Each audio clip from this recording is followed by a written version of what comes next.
Hi, I'm Danny Nightmare. I'm Gory B Movie. Sorry about the wait. While Gory was hooking up the technical stuff, the champagne bottle exploded and scared the crap out of her. By itself. Yeah, it was just sitting there behind us and boom, gushed up and hit the ceiling. Let us know if you guys can see and hear everything okay, because we just always have technical difficulties, so, yeah. You know. Let us know in the chat if you can hear us. BloodbathTV, howdy. Cheers to fears, a lot of people. Sigma 51. Dead meat in the house. RainbowFRIGHT. Yeah, we got... So this is the 5th annual Oscars. 5 years, and that's not counting the year that we did kind of a test run. On Ghouls Night Out, yeah. That was a pilot. That doesn't quite count, but it was fun. As Confused Reviews has coined this is Oscars 5, the new beginning, so... no, just because I'm wearing Joe Bob clothes, I am not the Joe Bob cameo that you will see later tonight. That would be so mean. I know, right? No. I'm just wearing it. Awesome. Sounds like everyone can hear everything okay, so that's great. So the Oscars is celebrating the best in horror in books, video games, movies, television of 2021. And we do this because horror tends to get snubbed at the Oscars. Yeah, so we wanted to make something that was just more about horror, and we're not the first and only people that do good... Oh, thank you, Fairpoint Station. That is awesome. But yeah, we want you to see movies that maybe you might have missed.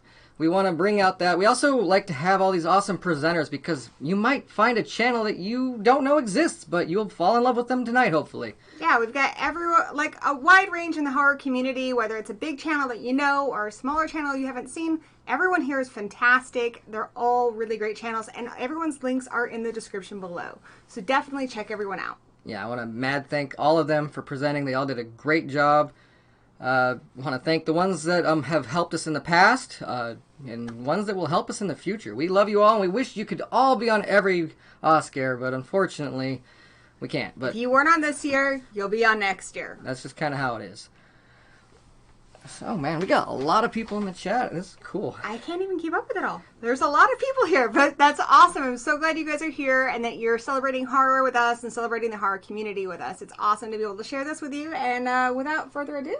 Yeah, one last thank you to Joe Bob and Darcy. Yes. They have been very supportive, especially Diana. She has been very helpful. She's been on board for a whole month now. Whoa, thank you, Nightmare Maven.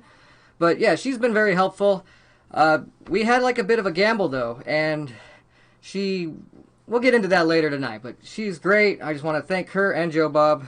And Dead Meat, I just want to thank them. Screaming Soup, you got 2 servings of soup tonight. 2 servings of soup. Ooh. Thank you, Zigma. And he says, Gory, Mummy says hello and looking forward to the show. Zigma's my brother. Nightmare Maven says, Oscars is greater than the Oscars, and we agree. Awesome. Thank you guys so much. So, what is our first award of the night? Well, normally we do a Lifetime Achievement Award, but Screaming Soup pitched an idea, and I totally greenlit it. I loved it. We're going to do an Afterlife Achievement Award this year. So a little different. So why don't we send it on over to Mandy? I believe she's on that stage, and she can let us know.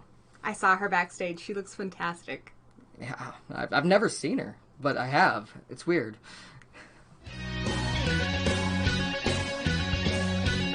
From Screaming Soup, please welcome to the stage, Mandy. Maybe you guys have noticed there are some things you can't notice about me, like hair, hands, a face. Some call my state of being formless, but I hope you agree I've got plenty of form. The technical term for it is non-corporeal, something I have in common with the recipient of our next award. For most transcendent performance in a film airing after his initial life, the Afterlife Achievement Award goes to the late great Harold Ramis.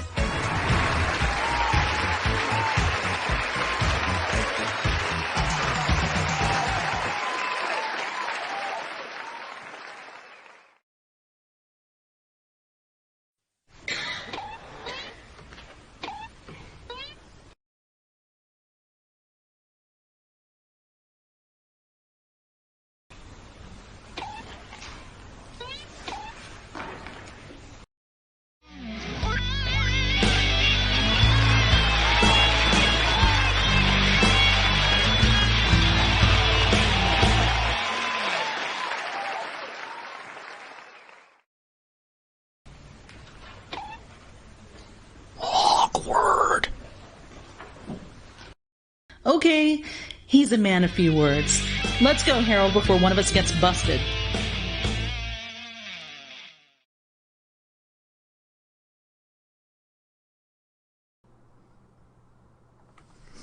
Oh, That was beautiful. just like the end of Ghostbusters. Oh, No, seriously, he was a huge part of that movie, and that's really sweet. So thank you, Screaming Soup, for making that idea. That was all of them, so I want to give them the credit. And also for just doing double duty tonight. That's pretty rad. I like Screaming Soup. And thank you, Dead Meat. We saw that. Wow, that Thank was you. incredibly generous. Thank you so much for supporting our show and for the very generous donation. We really appreciate it, and everything that you do for the horror community. And we are looking forward to Dead Meat's Prime Rib Awards coming up soon. Those are going to be delicious. Oh, have you seen the little trophies for them? They look so... I haven't. They make me hungry. I cannot wait to see that. So definitely be looking forward to that, because it's going to be something special. Mm-hmm. So coming up next is... Ooh. So Jason Takes Omegle is a very special kind of YouTuber. He is basically Jason Voorhees in the YouTube sphere, but it's every Jason.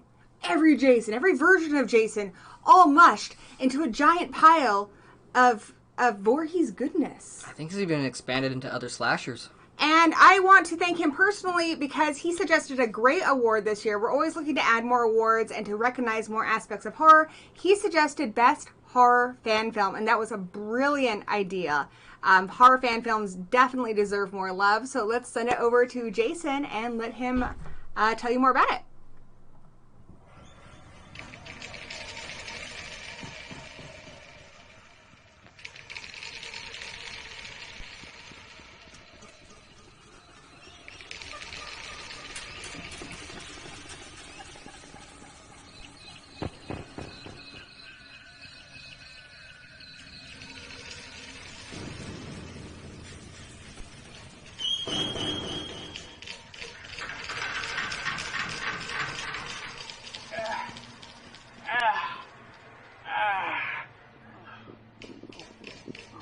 Oh, evening, folks. Welcome to the part of the show where we introduce the nominees for Best Fan Film of 2021. Now, fan films have been around for almost a century, and in recent years, we've seen the rise of horror fan films. So the face you bitch hog, I'm trying to introduce the nominees for Best Fan Film of 2021. Yes, you've been in a film recently. And in a video game. And the one on the way. What's your point? Where's your fan film this year? I don't know, they're still doing Jason ones.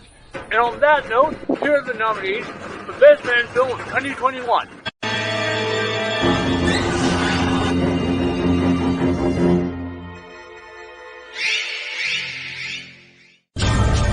A long time ago, some ugly-ass kid named Jason drowned in this camp. Jason Voorhees is dead! I'm sorry!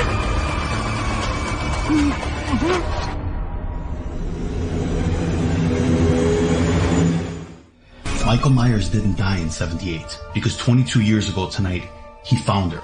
But if he has returned, and if we don't do something soon, the people in this town are going to be in real danger. There was a piece of my hair cut out in the middle of the night. That means this fanboy, he's not just watching me, he's coming into my home.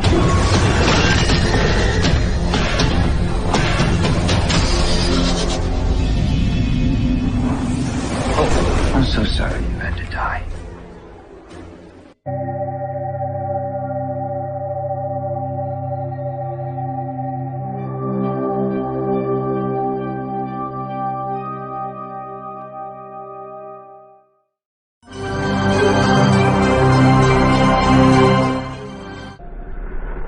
It doesn't fit, does it, Tina? Huh. Well, one word just comes to mind that does. How about manifest? How many times have I told you? Call me Duke. And the winner is F13 Fanboy. But since there's no one here to accept the award tonight, I guess that's gonna do it for us.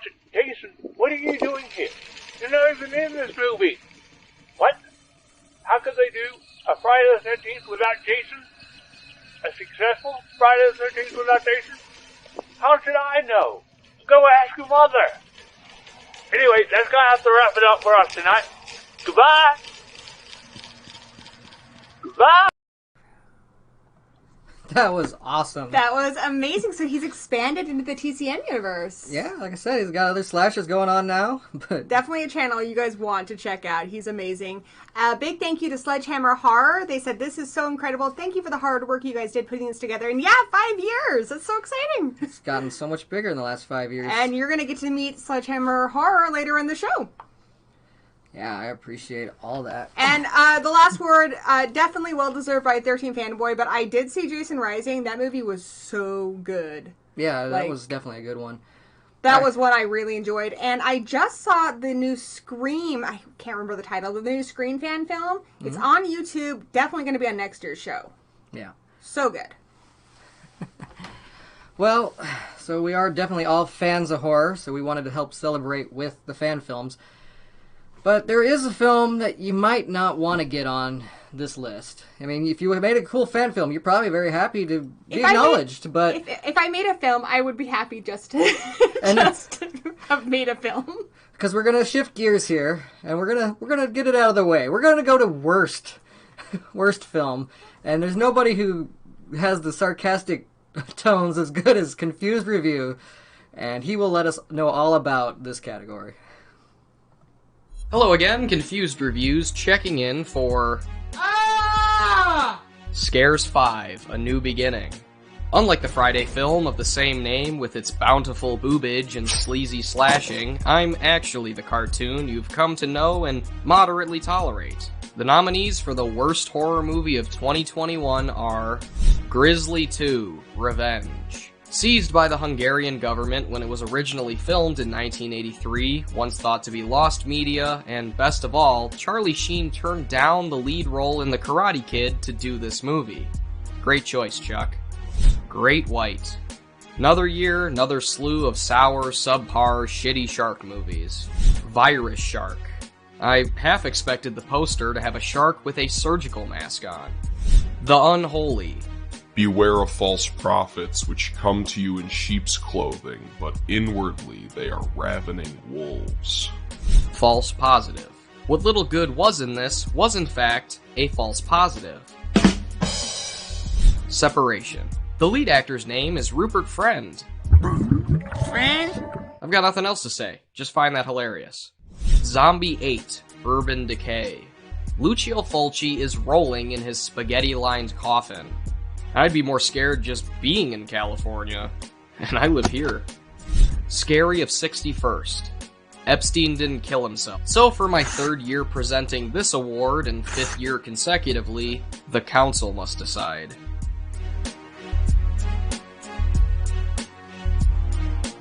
And the winner is...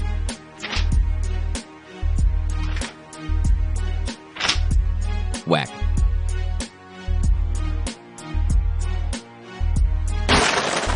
The bar has seemingly sunken so subatomic that 5 years from now I'll be presenting movies that are just hour-long TikTok compilations.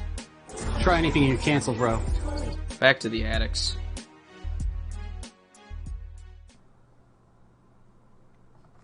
So, am I the only one who bought Grizzly 2 on Blu-ray? Well, if you wouldn't have, I definitely would have. Somebody bought a copy of it, alright? It was me. George Clooney, great work. That bear, I wish it worked. I love how they're on the poster right here, even though they're in like 5 seconds in the movies. By the way, I did all the gory details on the whole bizarre history of this movie on my channel, Gory B Movie, if you want to check that out. Yeah, I recommend. It was great. It's better than the movie itself. Thank you. So Confused Reviews, amazing job. You went even farther than beyond this year, and you always do a great job. Can always rely on that guy. His segments are better than the movies. Exactly. He's got a lot of, last year he did Adventures in Babysitting. He did Jeepers Creepers 3. I really like Jeepers Creepers 3 because he just really dug Adventures in Babysitting? Yeah, he did a review for that. You need to check it out. Oh, his review of it. Yeah. Okay. I was like, that wasn't on the worst of lists. No. Amazing. I need to pay more attention to the show that I'm hosting. Sorry, guys. He's perfect for this, and that's why he usually does that category. But. Yeah, he covers a lot of stinkers on his channel, but he's so funny that you're going to love revisiting these movies no matter how bad they are. And even though that little cartoon, like, I've seen it make those faces all the time, it always make me laugh when it has those faces. The weird thing is I've actually seen Luke, and that's his real face. Yeah. Like, I thought it was a drawing. Well, you saw when they unmasked him there, that, like, he was in the spikes, and... Yeah. New Beginning, the whole thing was him, by the way, and I love that little marketing, so great job, Confused Reviews. And for the winner, Virus Shark. Anybody see that movie? It seemed like a bunch of teachers had an abandoned school during COVID, so they decided to make a movie in their abandoned school. It supposedly takes place underwater in a base, but you can tell they're in a high school with sunlight coming through the windows. Whatever. It made the worst of my list this year. And Zombie 8 probably didn't win because it had Ronnie Angel, and he's great. He's lovely. Anyways... All right, so next up we have a good friend of mine, Strange Monkey. Now, if you love The Crypt Keeper, if you love classic horror shows like Zachary, you will love The Strange Monkey. Is it The Strange Monkey? I keep thinking like The Night Monkey. Strange Monkey Reviews. But, I mean, do we put a "the" in front of his name? I don't think it's... I'm putting a "the." The Strange Monkey of Strange Monkey Reviews. You will love him, and, yeah, take it away, Strange Monkey. Ladies and gentlemen, please welcome the Strange Monkey. Wow. Thank you. Thank you, everybody. Oh, you're all so kind, so gracious. Bless y'all. Bless y'all. Anyway, hello, everyone. I have been invited here by the Horror Addicts, and thank you so much. I'm here to present the funniest horror movie here at the Oscars. So, without wasting any more time, let's see who the nominees are this year. And the nominees are... Slumber Party Massacre, Werewolves Within, A Ghost Waits, Benny Loves You, Vicious Fun, PG Psycho Gorman, The Trip, Boys from County Hell, Black Friday, and Uninvited Horror Movie. Lots of interesting names we have on this list. And the winner is... Come on, damn it. Well. PG Psycho Gorman. Yes. Congratulations. Alright, I will see myself out. Ah! Congratulations, Psycho Gorman. Yeah. See, this list was funny movies that were meant to be funny, not like the last list where they were funny, but for the wrong reasons. Now, I loved Psycho Gorman. I probably watched that more than any other movie last year. I think so, too, yeah. It's definitely up there. I've seen it. We live together. So. Yeah. We showed that to, like, everybody we could to get to watch it. We're like, here, you have to see this. And it gets better every time, too. Yeah. So if you haven't seen it, it is streaming on Shudder, so check it out. Yeah, and it is hilarious. So it's kind of like Gore meets the Power Rangers. And our buddy Dead Meat did a kill count of it. Ooh, yeah, he did. So go check that out. He's our buddy now, I think. I'm going to say he is. Also, did you notice that he said The Strange Monkey? Yes, he did say Did that. I call that? You called it. Nice. All right, what do we have next? Well, so that was funniest movie, but what makes a movie funny? Usually there's a comic relief, right? That's true. People who are pretty hilarious to make the movie funny. Even like serious movies have a comic relief, usually for some levity. So let's see who was the best comic relief. Let's go to Girly Gore, and she'll tell us more. She is terrific. If you haven't seen Felicia Lobo, you're going to meet her now. She's amazing. What's up, weirdos? I'm Felicia, aka Girly Gore, and thank you so much, Horror Addicts, for having me back to present at the Oscar Awards. This year I'm presenting the Best Horror Comedic Relief Character of 2021. And the nominees are Nadia Schwaghofer from Army of the Dead, Milana Van Troop from Werewolves Within, George Hardy from Sist, David Kochner from Vicious Fun, Fred Hetchinger from the Fear Street trilogy, Adam Brooks from Psycho Goreman, Paul Rudd from Ghostbusters Afterlife, Bruce Campbell from Black Friday, and Michael McDonald and Scott MacArthur from Halloween Kills. And the winner is Adam Brooks from Psycho Goreman.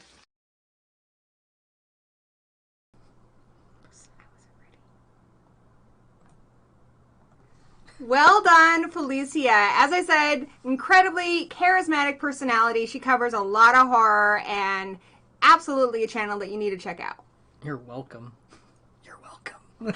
Yeah, he was hilarious in Psycho Goreman. He's basically Jerry from Rick and Morty. That's kind of what he basically reminded me of. I love him so much. It wasn't like everyone's cup of tea, but I thought he was terrific. Yeah. So I was a little surprised that he won because he was up against some stiff competition there. There's pretty hilarious people. I mean, it was close. Yeah, it was. But yeah, he won, and I'm happy about it. Behind the scenes, it was neck and neck between him and Paul Rudd. Yeah, I was actually almost surprised that Paul Rudd didn't win this. I mean, we also had like Bruce Campbell on the lineup and a few other people, so I was just like, wow. Paul Rudd's already like the one person who's like not aging in the world and is also incredibly good looking. And I think he was. Wasn't he People's Sexiest Man of the Year? He's got so many awards. You know, yeah. Let's let somebody else have this one. Exactly.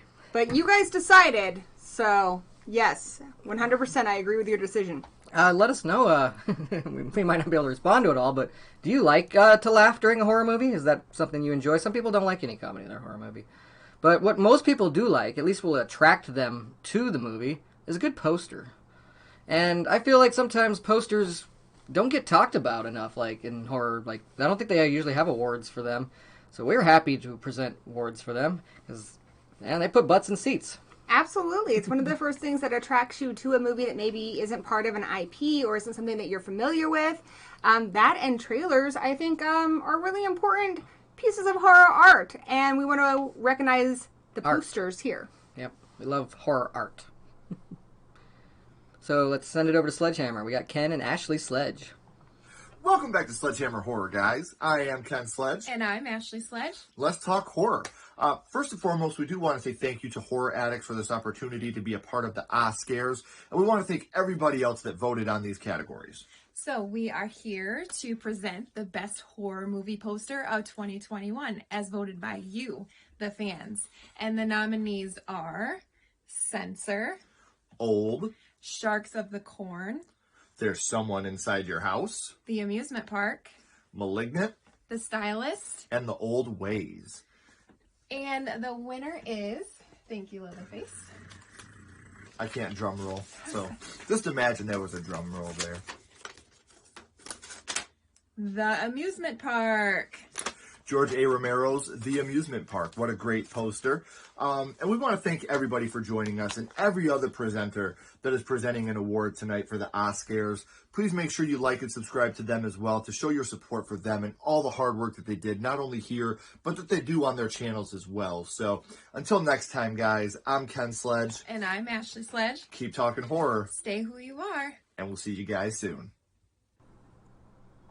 Aw, thank you guys. Thank you so much, Sledgehammer Horror. They run a terrific show. They do a lot of great live streams where they interview horror tubers across YouTube.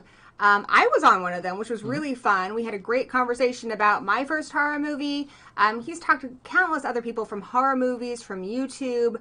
Really great stuff. They've also done tons of other streams about lists and rankings. Yeah, we did one together with them. Like it was a double date. That's true. Where we did our favorite movies of each movie of the 2000s decades from 2010 to 2011, I think. But yeah, we did that. That was great. They're sweet, and we love them. And you know what? George A. Romero, sadly, after that movie was made, but we finally got released to everybody anyways, and still winning awards. And that movie was incredible. It's definitely one of the movies that this past year really stuck with me, The Amusement Park. Between that and Grizzly, too, it's weird because movies were just creeping in from the past, but this one was a good one, so. Yes. Next up, we have one of my favorite YouTubers and one of my least favorite YouTubers. All right, well, life happens, all right? So we had to do some last-minute changes to the card. That's why, as a wrestler, card's subject to change. That's just how it is. And, we're hoping the best for some people. But let's send it over to Monsterface and see who the horror hottie is. And LOLZ. Female horror hottie. There we go. Hi, I'm Monsterface, and I'm a horror addict. I'm filling in last minute here, so bear with me. I didn't have time to really get my face on. I'll be presenting the award for Best Female Horror Hottie of 2021. And the nominees are Barbara Crampton from Jacob's Wife, Anya Taylor-Joy from Last Night in Soho, Megan Fox from both Until Death and Night Teeth. Wow, should have worn my fangs. Hannah John Kamen from Resident Evil, Welcome to Raccoon City. Anna de la Reguera from Army of the Dead and The Forever Purge. Kaylee Cohen from Willy's Wonderland. Debbie Ryan and Lucy Fry from Night Teeth. Damn, those vampires are hot. And a two-time horror hottie winner, Diana Prince, aka Darcy the Mail Girl from The Last Drive-In with Joe Bob Briggs. Whoa, they're gonna be on the show later tonight? Damn, that's cool. And last but certainly not least, Elvira. For Elvira's 40th anniversary, very scary, very special. And the winner is, who is the winner? Hold on, LOLZ. Hey, you know who won the horror hottie? Oh, yeah, okay. It was Elvira from Elvira's 40th anniversary. Very scary, very special. 40 years of Elvira, and she still has us drooling for more. Well, I mean, I don't really drool, but, you know. Congratulations, Elvira. You are one wicked hot witch. Alright, that's enough out of me. Back to Danny and Gory. Good job. We appreciate it, you little bony bastard. He never talks to me. Well, he talked to you that one time. There's a mess of mad balls, remember that? Oh, yeah, when he, does magic against me and terrorizes me. It's all fun and games when you watch this show, but when you live with him, it's a whole other story. I'm pretty sure LOLZ was the one throwing the mad balls around. LOLZ would never do that. He's an angel. Anyways, thanks them. And congratulations, Elvira. Man, that woman has still got it. If anybody, she might be a vampire. I know she's a witch, but I think she's a vampire. I think she's the only one who could have taken that from Darcy. Yeah, I'm actually very surprised. 2 years running. But, yeah, it was actually very neck and neck. And honestly, I want to say something. Because growing up as a kid, and just, I think it's getting a lot better nowadays, especially in horror. But Hollywood has always basically said, if you are over 30... then your career is basically dead and you are no longer sexy. Especially for women. Especially for them. But I want to say, when people were doing the votes, the three women that were in the neck and neck of running was Diana Prince, Barbara Crampton, and Elvira. So I think that is all bullshit. Everybody did good and everybody deserved to be on that list. So they're all hot. You can be a hottie at any age. Exactly. And I'm glad that is becoming more known because I'm getting older too. So and you're still hot. Am I? All right. Yeah. That's cool. Anyways, well, that's the female horror hotties, but what's going on with the males? Let's, It's great, by the way. Oh, sorry, I muted you. Oh, it's fine. It was a way better time. It's okay. I'm not... She would mute me every day if she could. Remote control. Sending it over to rainbowFRIGHT. Hello, fellow Stardust. Are you ready to crown the male horror hottie of 2021? Before I get into the nominations, I just want to thank Gory B-Movie and Horror Addicts for producing such an amazing award show for all of us horror fiends. And thank you so much for asking me to be a part of this dope event. I am so honored to share the screen with fellow talented content creators. And congratulations for putting this all together for a 5th year. Now, let's get into it. The nominees for the Oscars Male Horror Hottie of 2021 are Nicolas Cage from Willy's Wonderland, Joe Bob Briggs from The Last Drive-In with Joe Bob Briggs, Dave Bautista from Army of the Dead, George Lindeborg Jr. from Night Teeth, Devon Sawa from Black Friday, Robbie Amell from Resident Evil, Welcome to Raccoon City, Tenoch Huerta from The Forever Purge, Paul Rudd from Ghostbusters Afterlife, and Big E from Escape the Undertaker. And the winner is none other than People's Sexiest Man Alive, Paul Rudd from Ghostbusters Afterlife. Congratulations, Paul. You did it again. Well, all right, fellow Stardust, enjoy the rest of the show. Peace. rainbowFRIGHT, amazing job, and such a sexy voice. Like, that is one of the reasons why she was perfect for that category. Like, very soothing. Yes. Like, I feel like she could read audiobooks or do ASMR. You've seen Hubie's Halloween, right? Remember Shaq on the radio station? It wasn't really Shaq's voice, if you've seen that movie, but... It wasn't? Well, maybe it was. But exactly. She did an amazing job. I thought she would be perfect for that, and I'm glad that she was on board. We're so happy to have her. She's new to this, but she has a terrific channel. I recently saw her Leprechaun rap. You need to check that out. It's awesome. Thanks to like you and just it being St. Patrick's Day recently and us going through the Leprechaun movies with Zigma. Yeah, I actually know most of the words to that rap now. Up to no good in the hood. Oh, Leprechaun is great. But anyways, Paul Rudd, no surprise, right? He's ridiculously good looking. Yeah, sexiest man, there you go. And once again, older men. Him and Joe Bob neck and neck the whole time. He's still my Tommy Doyle. I think him and Joe Bob, it came down to like 1 or 2 votes. But yeah, older men, kicking ass, being hot.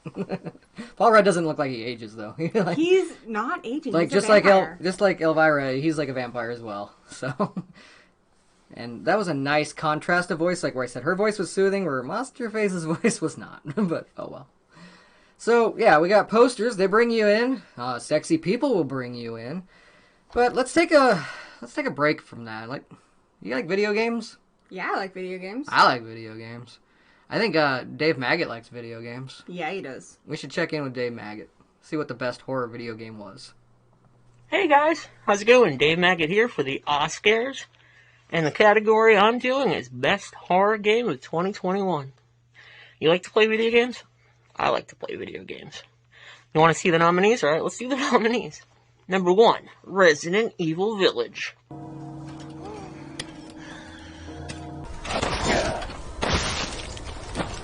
Number 2, Tormented Souls.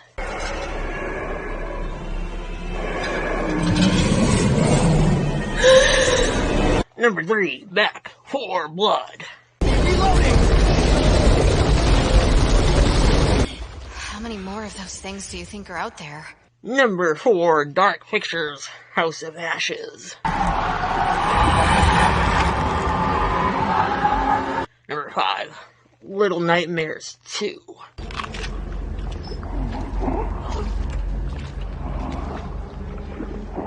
And the last one is Five Nights at Freddy's Security Breach. So, who won? Well, we'll find out. The winner is Resident Evil Village. Yeah.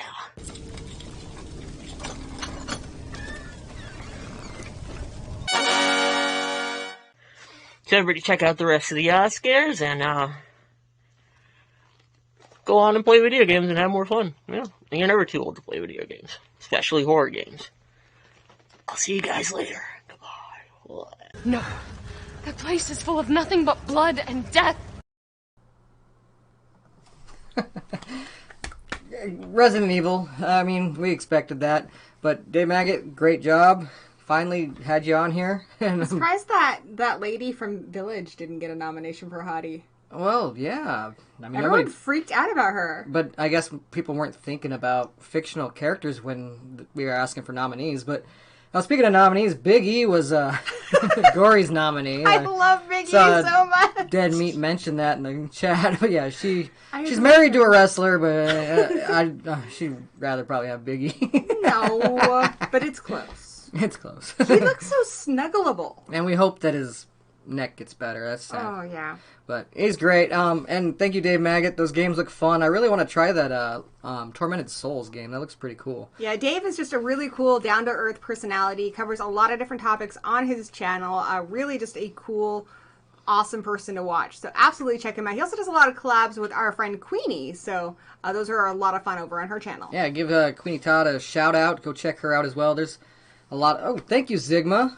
Awesome. Zigma, my brother, he gave us a little fox. But and yeah. $5. Oh. Woo! Is that an NFT?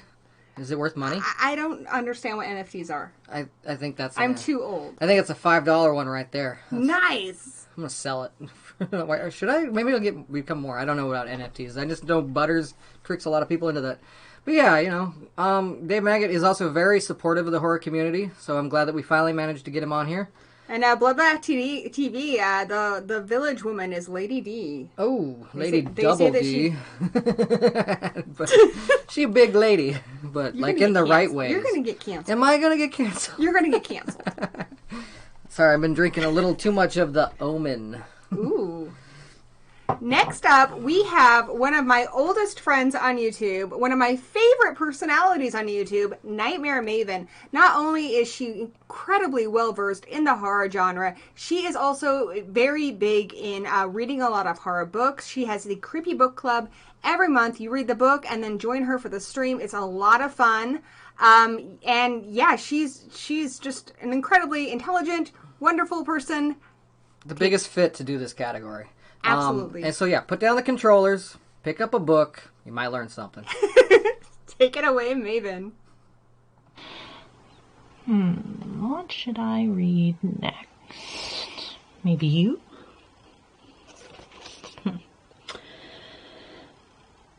That's okay. Whew.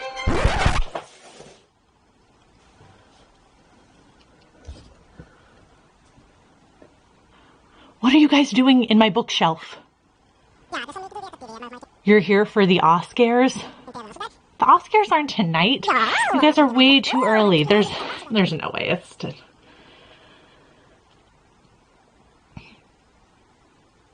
Of course you're here for the Oscars, because the Oscars are tonight. One moment, please. I can't believe I forgot about the Oscars. I don't even have anything to wear. And they're waiting. I'm keeping them waiting. All right, this will work. Okay. All part of the show, folks. Don't worry. I'm honored to be back this year presenting my favorite award in the Oscars, the Best Horror Novel. And we had some fantastic nominees this year. If any of them are still in your TBR, I highly recommend you prioritize them because they're all fantastic. Now I know I put the nominees somewhere.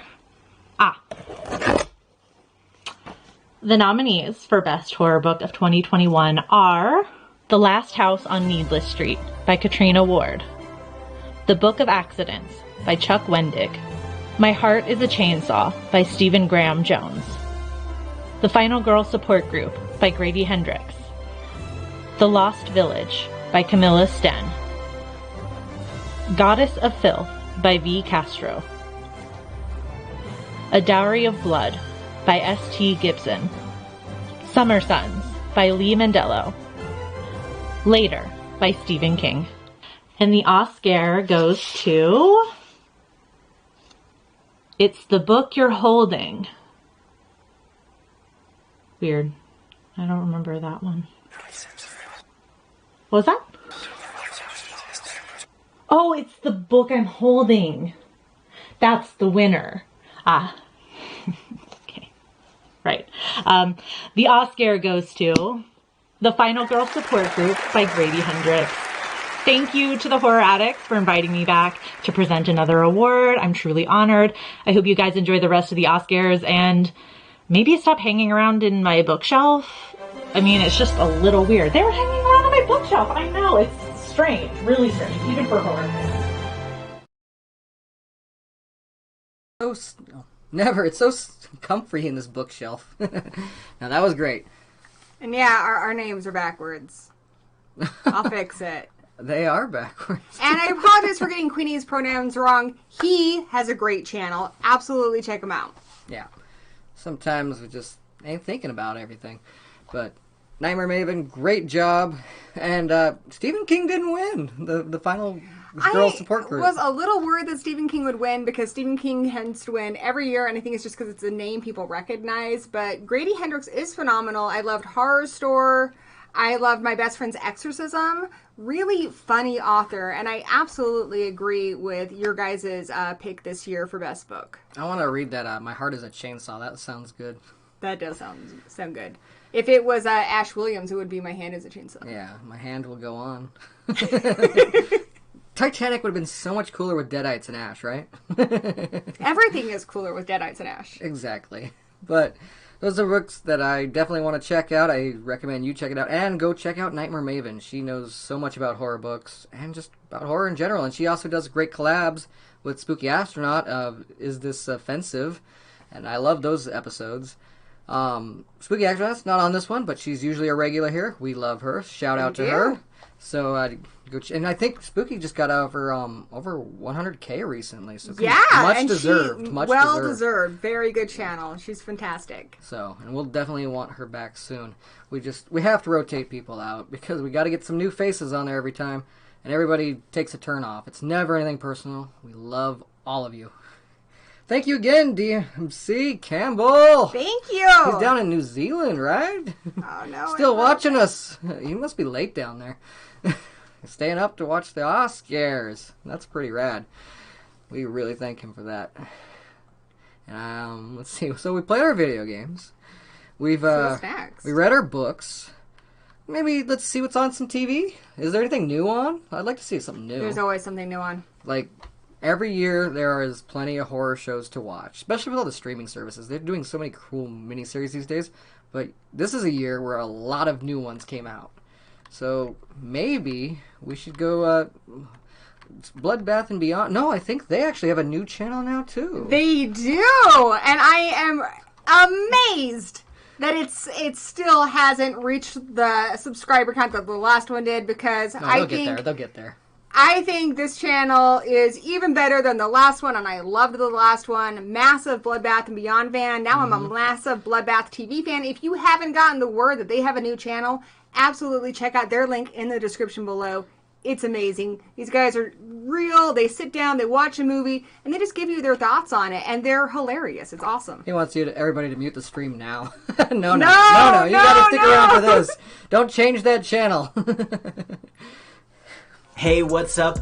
I'm Jay, and I'm honored once again to be invited to present at the Horror Addicts Oscars. Many of you probably know me from Bloodbath and Beyond, but we've recently switched gears and became BloodbathTV, which is pretty suitable considering what we're actually presenting here today is Best New Horror TV Series. So here are the nominees. American Horror Stories, Midnight Mass, Day of the Dead, I Know What You Did Last Summer, Chucky, Hellbound, and brand new cherry flavor. And the winner is Chucky. And I actually couldn't be more happy for the winner, to be honest. Don Mancini did an excellent job. The new Chucky series just brings in all of that nostalgia for a lot of longtime fans of the Child's Play franchise. We've got Jennifer Tilly reprising her role as Tiffany. We've got Christina Leese. We've got Alex Vincent. Fiona Dourif playing a very convincing Charles Lee Ray. And of course the man himself, Chucky, Brad Dourif. I'm too old for this shit. And we also had Devon Sawa along with a brand new cast of characters to either see succeed or die painfully. It was a fantastic first season and I can't wait for the next. So congrats to Chucky and everybody involved for winning the Horror Addicts Oscars Best New Horror TV Series. You love me. You really love me. Many thanks to the Horror Addicts for once again allowing me to come on and represent Bloodbath and Beyond and present, Bloodbath TV. It's very confusing to me as well. Don't worry. If you guys know me from one channel and you're like, wait, isn't that the same? Yeah, I get it. Anyway, thank you for allowing me to present. I really appreciate it. Everybody that's watching, make sure you stick around. There's lots of surprises and other great guests coming up. And once again, thank you.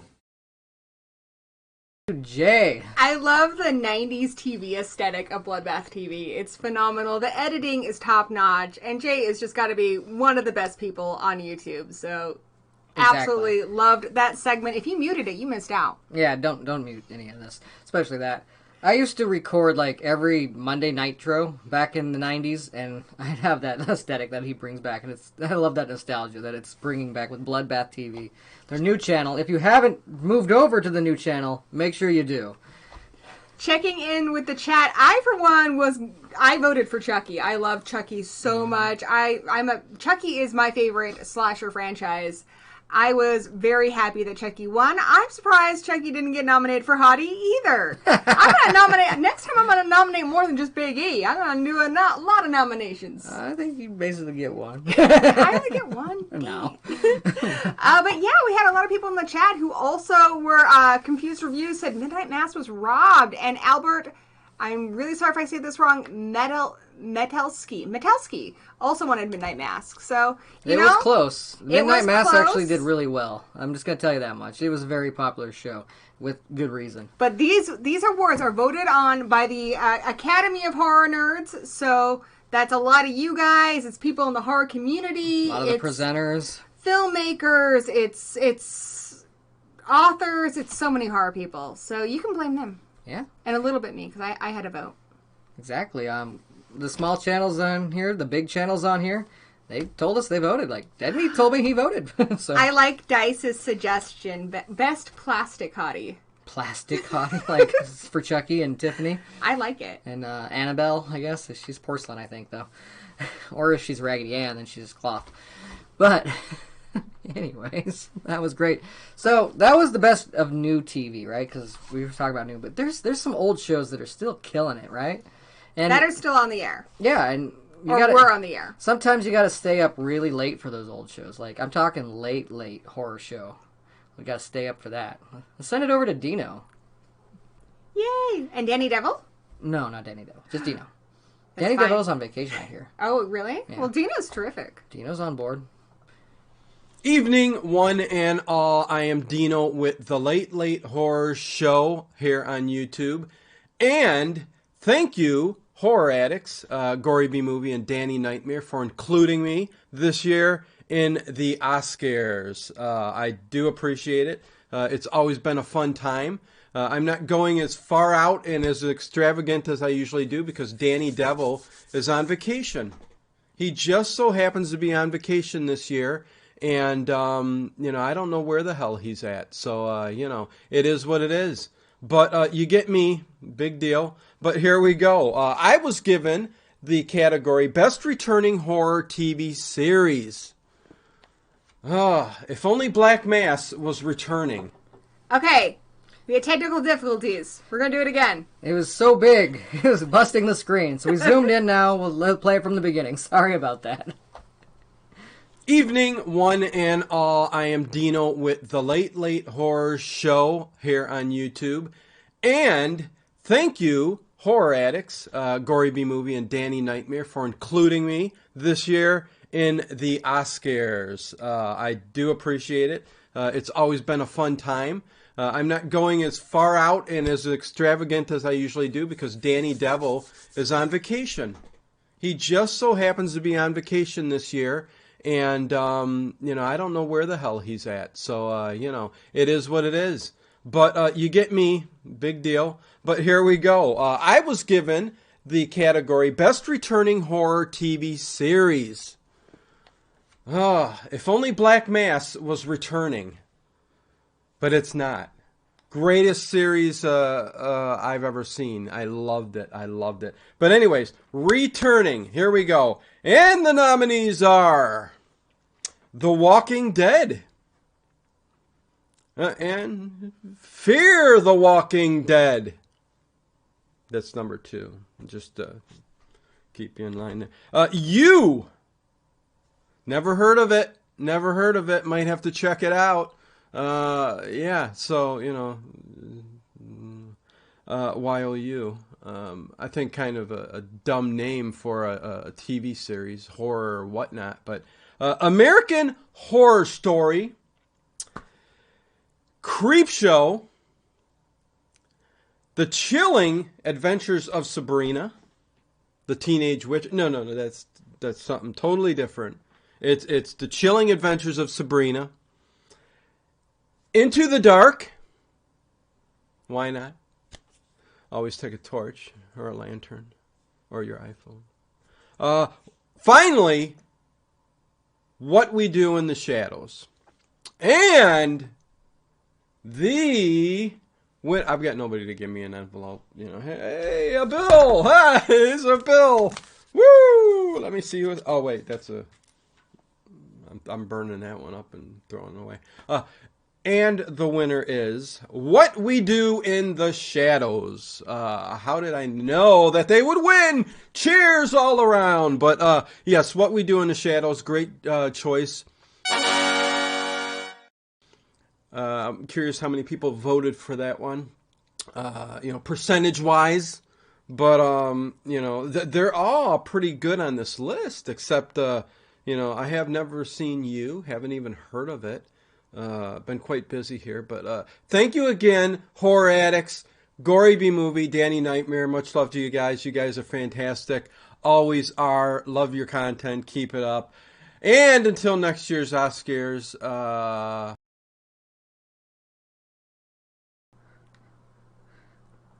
we didn't cut him off like that. That's just, I don't know, maybe there was a technical difficulty, like something else cut him off. We didn't do that. The Lately Horror Show is terrific. In addition to just having great horror content, they also do radio shows, like old school radio shows, like creepy ones, stuff like The Shadow. It's really awesome. It's really great if you're having trouble falling asleep. If you like audiobooks, you can listen to it on your walk. Lately Horror Show, terrific stuff. And I actually really like you. I've watched all 3 seasons. I've read the books. Yes. It is about a serial killer, and it's from the serial killer stalker's point of view. So it's really good, but I 100% agree with What We Do in the Shadows. It won by a lot. And Cheers for Fears, that is a very great collection of toys he has. In fact, I'm sure Danny Devil is probably in there somewhere, just like he's on vacation. I don't know. I mean, but I want to go in there and just play with those toys. Invite me over so I can play with your toys. I want to go too. Yeah, let's do that. So that was a lot of great stuff there. A lot of cool toys. A lot of cool shows.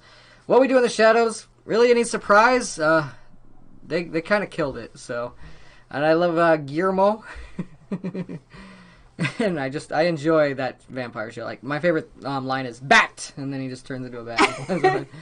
I like that he was a human bartender. Human bartender. I have that shirt. I am very proud of that shirt. So that is that was my favorite returning show. But they were all pretty good. I do actually like Until the Dark with the hookah and a bunch of hookah with a P. Hookah. You're right. Weird ass teddy bear thing, but I did like that. So we got TV shows, and while we're still doing TV, let's go over to see what nonfiction we got, and let's roll the dice, take a gamble, see what we score. Come on, let's send it to Dice Rollen.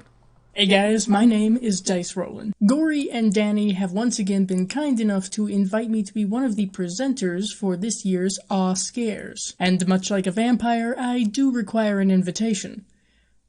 Sometimes. We all love some good fictional horror, but what about some real-life horror?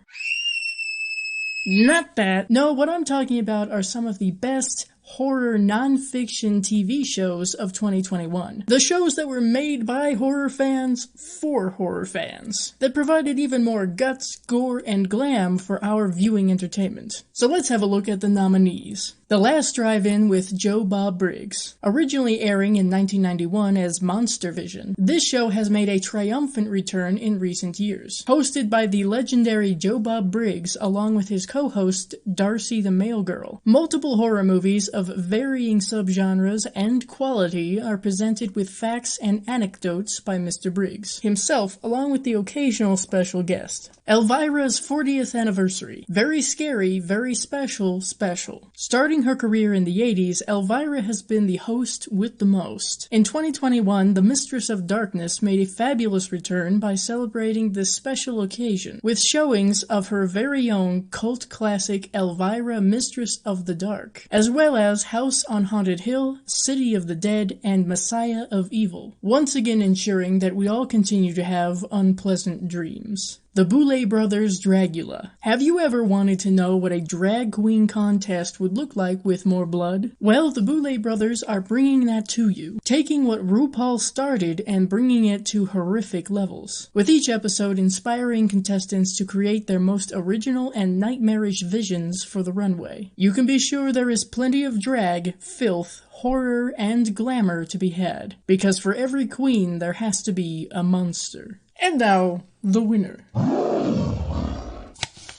Thank you.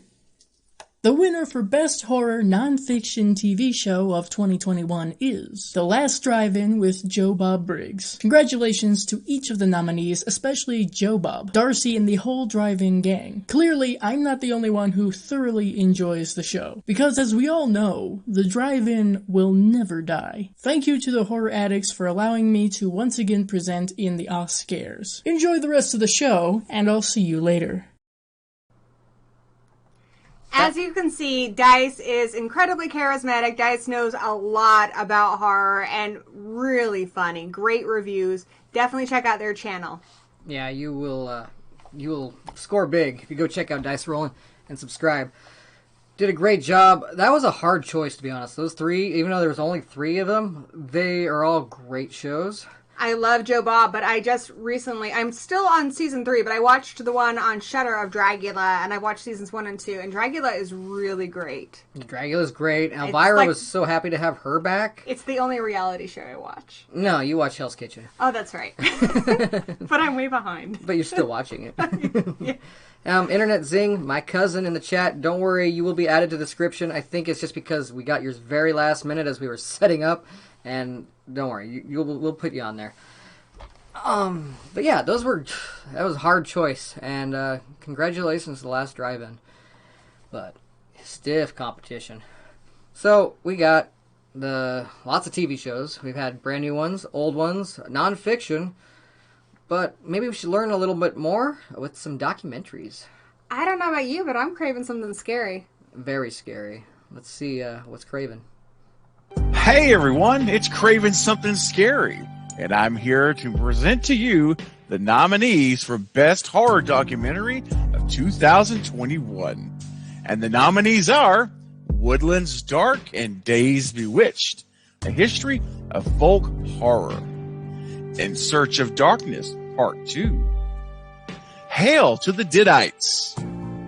The Parapod, a very British ghost story. Unknown Dimension, the story of paranormal activity. The Harrisville Haunting, the real Conjuring House. Dark Shadows and Beyond, the Jonathan Frid story. And finally, Mail Order Murder. And the winner is In Search of Darkness, Part 2. Congratulations.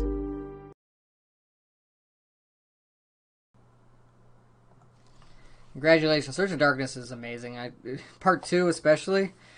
I really like Hail to the Deadites as well, but I need to check out a lot of those other ones, to be honest. And thank you, Steven. If you haven't seen his channel before, obviously he is a massive Scream and Wes Craven fan. I've been really enjoying his Scream. He's been talking about each individual Scream movie. But what was really fun is he had, I don't want to mess up her last name, but her first name was Nancy. She was the bathroom girl in Scream. He had her on the stream, and I don't think I have laughed that hard during a stream in a long time. It was so much fun.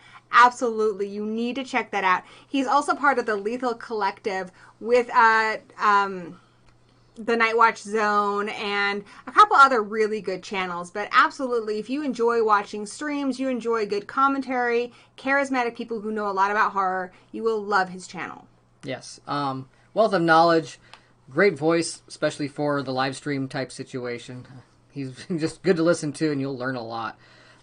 Thanks, Confused Reviews. I am full of puns. Not just dice puns, but just dad jokes and all sorts of puns. And my guy, Martin from the Anthropomorphic Fiends says, oh snap, there's a new Dark Shadows doc. Yeah, I need to see it too. Exactly. So, well, that's a lot of TV to take in, from documentaries to just TV shows to nonfiction. That is a lot. So what else do we like in horror? We like coloring and drawing. Yeah, animation. Let's get the cartoons. Let's pretend it's Saturday morning. Woohoo! Are you ready for your second serving of soup? Screaming soup, that is. Hot action. I like a little screaming soup with my dead meat. Well, yeah, the dead meat is going to be for later, so save room for that. But let's get Dead West out here. Awesome. Let's see how he's dressed tonight. From Screaming Soup, please welcome to the stage, Dead West and Mandy. Well, howdy there, Scream Freaks. We're honored to be presenting the award for Best Animated Horror here again at the Oscars. That's right, DW. You could say we're drawn to this kind of stuff. As the web's #1 animated horror host show featuring sci-fi and rodeos worth of monsters in the wild weird west, we know better than anyone how much time and energy it takes to create a world from scratch with nothing but a pen and paper. So true. The progress of an animator can be a maddening crawl at times, but the minutes of magic those hours of hard work produce is unlike any other as creators' imaginations become a reality on screen for all to enjoy. With that said, we're proud to recognize the following nominees of 2021 for their outstanding stab at animated horror. Little Vampire. An orphan and a vampire face impossible odds as BFFs. Resident Evil Infinite Darkness, another reanimated adventure based on the Resident Evil video games.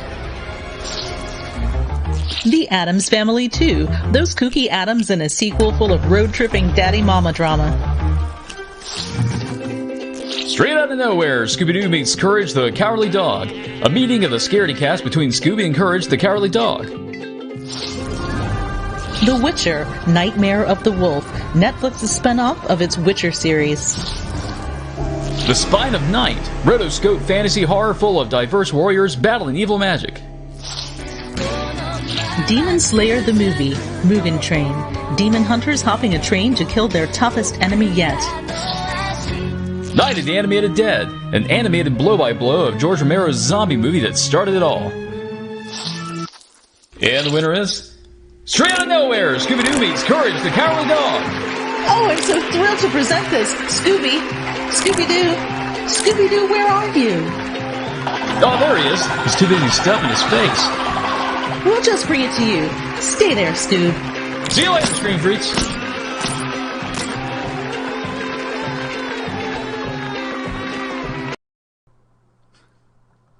That video was so good. We are big Scooby-Doo fans in this household, especially LOLZ. I loved seeing the mashup of Scooby and Dead West and Mandy almost as much as I loved the mashup of Scooby and Courage the Cowardly Dog. Courage running by and then Billy eating those burgers with Scooby-Doo. I love that. That's great. And a little unsung movie that was nominated was Little Vampire. It was so good. If you loved like the animated films from the 90s that had just really great hand-drawn animation, things like The Last Unicorn, things like that just had great rich mythology, terrific characters, you will love The Last Vampire. It was so good. Yeah, like, it's enjoyable for kids, but it's also enjoyable for adults. It has some dark themes, not too spooky or anything like that, but also it's not like, you know, it's for all ages, and I really enjoyed it. Like, I didn't have much expectations going into it, but I was pretty blown away. And yes, Courage, I was very interested because, like, last year, Scooby-Doo finally won an Oscar, but the year before that, the Addams Family won. So I was wondering who was going to take it this year. And I think Scooby absolutely deserved it. There were 2 Scooby movies last year. This one was by far my favorite. They did a great job of melding those 2 worlds, the Scooby universe and Courage's, and it was a lot of fun. The other one was like more of a medieval fantasy movie anyway, so but this one was great. I loved it, seeing him with Courage, because I know there was those old, like, kind of commercials where they made them meet before. But those are, like, pretty rare and fine. They never, like, released that on DVD as far as I know. And you can find them on YouTube. Yeah, now, I think you can. But that's cool that they made them a movie. And they didn't, like, kind of, like, debunk Courage's universe either. Like, they didn't have to say, well, it's all just fake. No, it was what it was, and they still coincided. And our friend Craven Something Scary says, yes, Scooby is amazing. Yes, he is. And thank you, Screaming Soup. You did twice. Like, you went on twice tonight. Mandy got on there both times. She killed it. Oh, thank you, Mom. So Nettie Yale is my mom. Mommy. And she says, I love the show. I feel Gory should get an award for her movie reviews. Thanks, Mom. She's Happy, my biggest fan. Happy British Mother's Day, by the way. Oh yeah, it is Mother's Day in Britain today. So my mother is British. So happy Mother's Day, Mom. We love you, Mom. So, anyways, that was great. Screaming Soup, you killed it. Mandy, you're looking great in that dress. Love what you did with your hair. I'm just gonna assume that I do anyways. Has Deadwest lost weight? I think he's gained somehow. I don't know. He's really got a nice chiseled jaw. I happen to voice a few characters on Screaming Soup. So. You do. And Dr. Wolfula was a guest star on the last one. That was a great episode. Go check it out. It just dropped a few days ago, I believe, where they did Robo Vampires, where it's like this really bad Asian ripoff of RoboCop, where he fights the hopping vampires. I love that movie. I have like a burned copy on like some disc that I've had probably for about 15 years now. So just the fact that somebody's like covering it and talking about it on YouTube is great. I really recommend that review. If you're not watching Screaming Soup, you are really missing out. It reminds me of Metalocables. You say it. Metalocalypse. Yes, I can never say it. But in that you have terrific, hilarious reviews, a really charismatic host, wonderful characters, but you also have an ongoing story. So it's really fun that you get to hear their thoughts on the movies, but you also get invested in this world, their adventures in the Deadlands. I am a huge Billy stan. I mark out for that boy so much. And it was wonderful to see Dr. Wolfula on there. We've appeared in the background a couple times. I saw Bloodbath and Beyond and Brian Barnes. Horror Girl. Yeah, a lot of them. The Homicidal Homemaker, she's been on there. Yep. Mummy and the Monkey, who's going to be here later tonight. A lot of people have guest starred on Screaming Soup, and it's so cool to see yourself animated. I'd like to see like the more of the current Gory on there. That'd be pretty cool. I would be honored.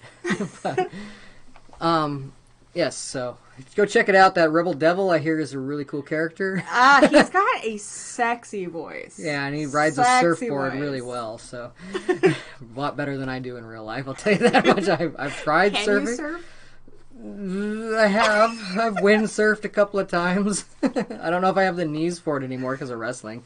But, yeah, so anyways, Screaming Soup. Delicious, but we love them. They are so unsung. I do not understand why they don't have millions of subscribers. They absolutely deserve it. Oh, late horror show. Thank you, Dino. He says, this has been great as always. Way to go, Gory and Danny. Thank you, Dino. It's channels like yours, Dino, that really makes this awesome. Yes, this show is made by our wonderful presenters, our amazing community that voted on the awards. So without you guys, it would not be what it is. When we started the show, Horror Addicts, in 2015, I had this already like in mind as well. But we weren't there. We were using like Movie Maker, like Windows Movie Maker for a while there, and we like were bad at editing. It took a while to get good at that stuff and get a Premiere Pro and everything going. But then eventually, 2017, I believe, we did the 2016 Oscars on your Ghouls Night Out. It was just kind of a joke. We were doing a live stream, and everybody in the stream was like nominate, and we'd decide on who the winners were. And by 2018, we were like, okay, we really have to do the Oscars. And I first thought of Screaming Soup. I was like, they could do the animated. Like, we'd get them on as presenting. And then I'm like, oh, Brian Barnes, because he's got a Crypt Keeper thing, he could do, like, a Best Death. And then, like, Gory was like, we could probably get almost different channels for every category. I'm like, holy crap, you think that would actually work? And it did. And we had less categories at the time and less people, but we brought everybody in and we did it. It worked. And it's just getting better. Thank you once again, Fairport Station. You are amazing. Thank you. He says best horror super couple. Aw, well, I don't know about that because there's so many great ones on the show as well. But at the same time, I agree. I agree. I'm a big supporter of us, but I also love that Dead West and Mandy. They're pretty cute. And Ken and Ashley Sledge. Yep. We had them. We got Mummy and the Monkey later. There's some really Let's call it a four-way tie and it's all go on a big double. Anybody who loves horror and loves horror together is great in my book. Dice Rollen. Windows Movie Maker. Yeah, that's where we were at one point. And, Dice just had her 8th channelversary. That's right. We're just, last January was our 7th. So we're going on. And like I said, this is the 5th year of the Oscars, legit. And we want to thank all of you for watching, all of you for presenting, and just everybody who's been supportive of it. And Dice has an incredibly undersubbed channel. The quality, the production value is incredible. As you saw earlier, she's great. You really need to check it out. Absolutely. And also want to say thank you to Crypto Zoo, who gave us said hello earlier. They said, Courage was my favorite Cartoon Network character as a kid. Collaborating with Scooby was a hit. Well, anyways, I'm sad that my friend Brian Barnes is not on this one. It's only because he is moving, and it's kind of weird because I wanted to always say that he lived in Kalamazoo. Like, now he doesn't going to live there anymore. Aww. But Brian Barnes, we're thinking of you. We love Brian. He was the first person to present Best Death. But this year, we got Random Horror, Random Ross, covering it. Random Horror actually has 2 channels. Random Horror that's focused on horror, and Random Ross. What's amazing about Ross is that he is able to play all of these incredible characters. You're going to meet one of them right now. So let's take it, give it away to... Locke. Vampire. Ah, why, good evening, or good morning, or, hello wherever you are in the world. So, yes, the R-scares. Well, first of all, allow me to introduce myself. My name is Locke, and I am a vampire. And I'm here this year representing everyone at Random Horror at this year's R-Scares. And I'm here giving the category for Best Horror Death from 2021. I've been in this game now for 500 years, yes, and I've seen it all. Just when you think that the monsters have all gone, they always find a way to come back. I was at Mary Shelley's book signing. Big deal that was at the time. Unheard of. Anyway, I'm droning on now. So, like I said, Best Horror Death of 2021. But before we reveal our winner, we must go through our nominees. So, our nominees, they are... Thank You. The Death from Psycho Gorman. Served in an endless state of... Thank you. No Repeat Offenders from Seance. Seance, am I pronouncing that right? I am getting old. Maybe my mom can pull a few strings. Get me out in a couple of years. All Your Face belong to us. From Nobody Sleeps in the Woods Tonight. 2, I think.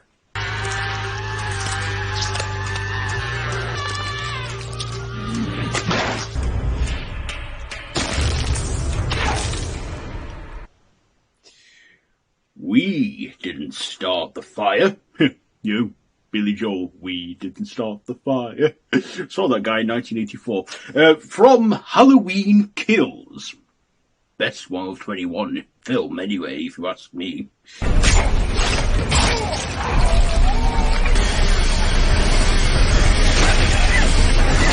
A Tight Squeeze from Slacks.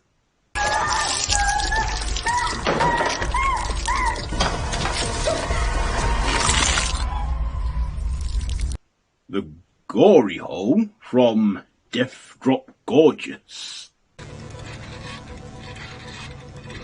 Dude, are you gonna suck it or not? Hail Ratma from VHS 94.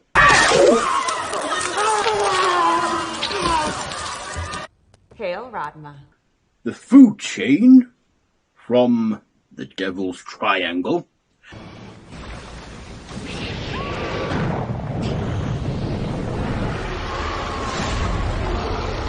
And Best Thing Since Sliced Bread from the Fear Street trilogy. So those are the nominees. Now we must reveal our winner. So the results I have right here. They've been counted and verified, and I can now reveal that the best horror movie death of 2021 is... Look at that. It is Best Thing Since Sliced Bread from the Fear Street trilogy. Bravo! And well done to that. And commiserations to all the other deaths. You gave it your all. Well, that's it from all of us at Random Horror. I would like to thank the Horror Addicts for having us once again at this fine ceremony, and for the boss having me represent everyone at Random Horror this year. I have been Lark the Vampire, and this has been the category for Best Horror Movie Death. So, I've got this blood here right now. Enjoy the rest of the show.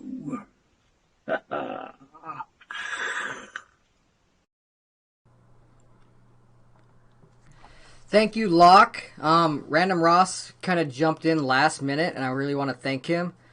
I don't want to go into the details, but Witchfinger, prayers and love to what's going on with you guys, girls right now. You ladies are rock, and we understand, so it's okay. Ross got to be on the show, and we love Ross, so it's all good. Those deaths were epic, though, right? Lark has the most beautiful smile on YouTube. I love those pearly whites. The sharp ones. A little bit of behind-the-scenes info, because that's what I do over on my channel.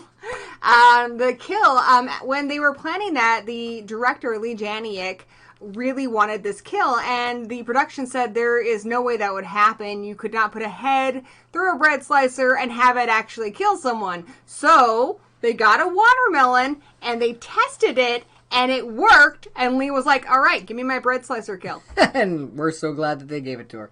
Did you see Darcy swimming, though, there? She got eaten by a shark, and then the shark was eaten by a three-headed dragon. The effects were so realistic, I don't even know, like, is she okay?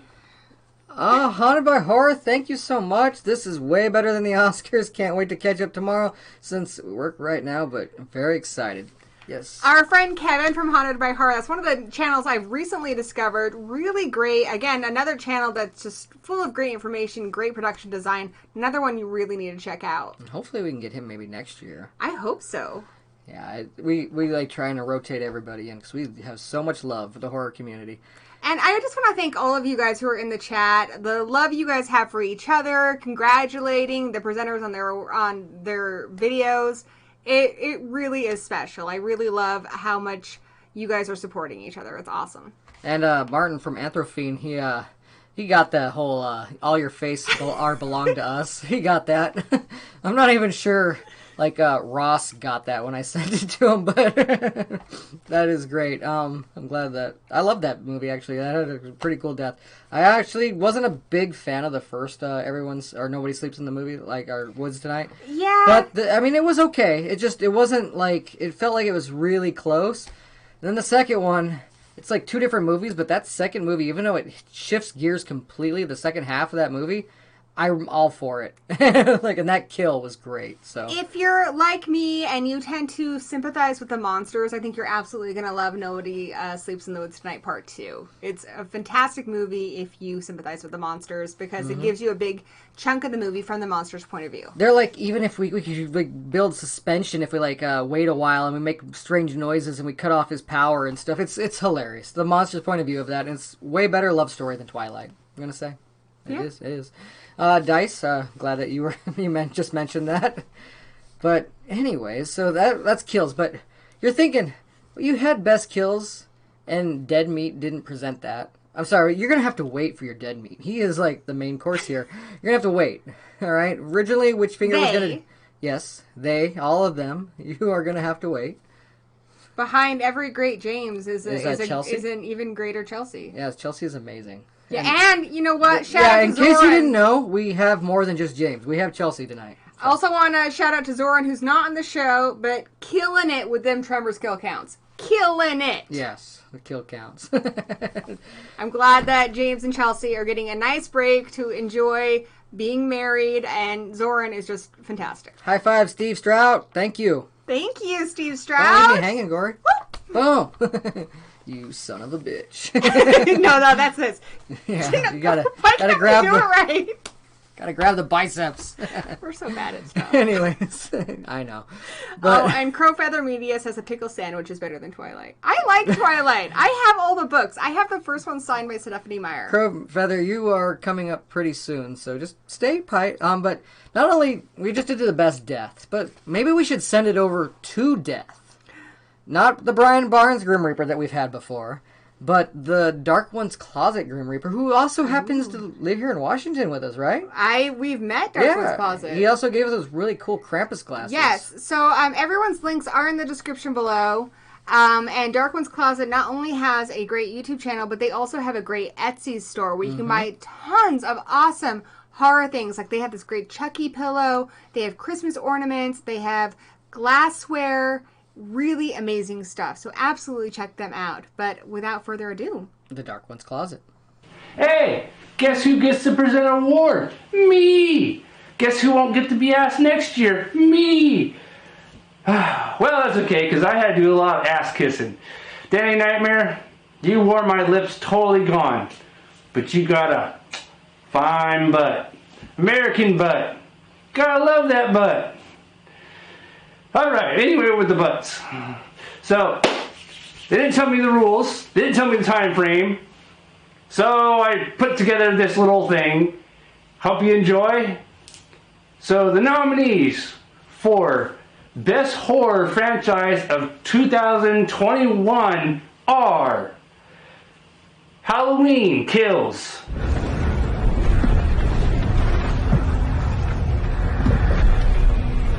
Candyman. Candyman, if it's real. Spiritual from the Book of Saw. I want to play a game. Slumber Party Massacre. Alex, you're bleeding. It's not my blood. Wrong Turn.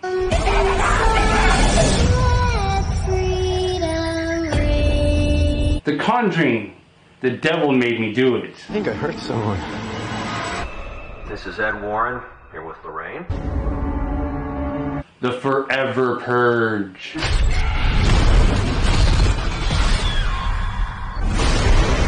Godzilla vs. Kong.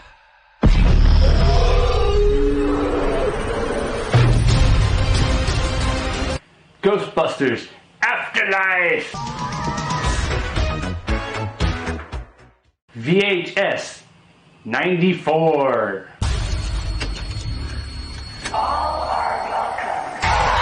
Paranormal Activity Next to Kin. And the winner is... Come on, that's your... Give me the card. We don't have a card? Just read it. Okay, I guess... Budget cuts, we don't have a card. I just read it off the cue card. Anyway, the winner is... Ghostbusters Afterlife! Yay!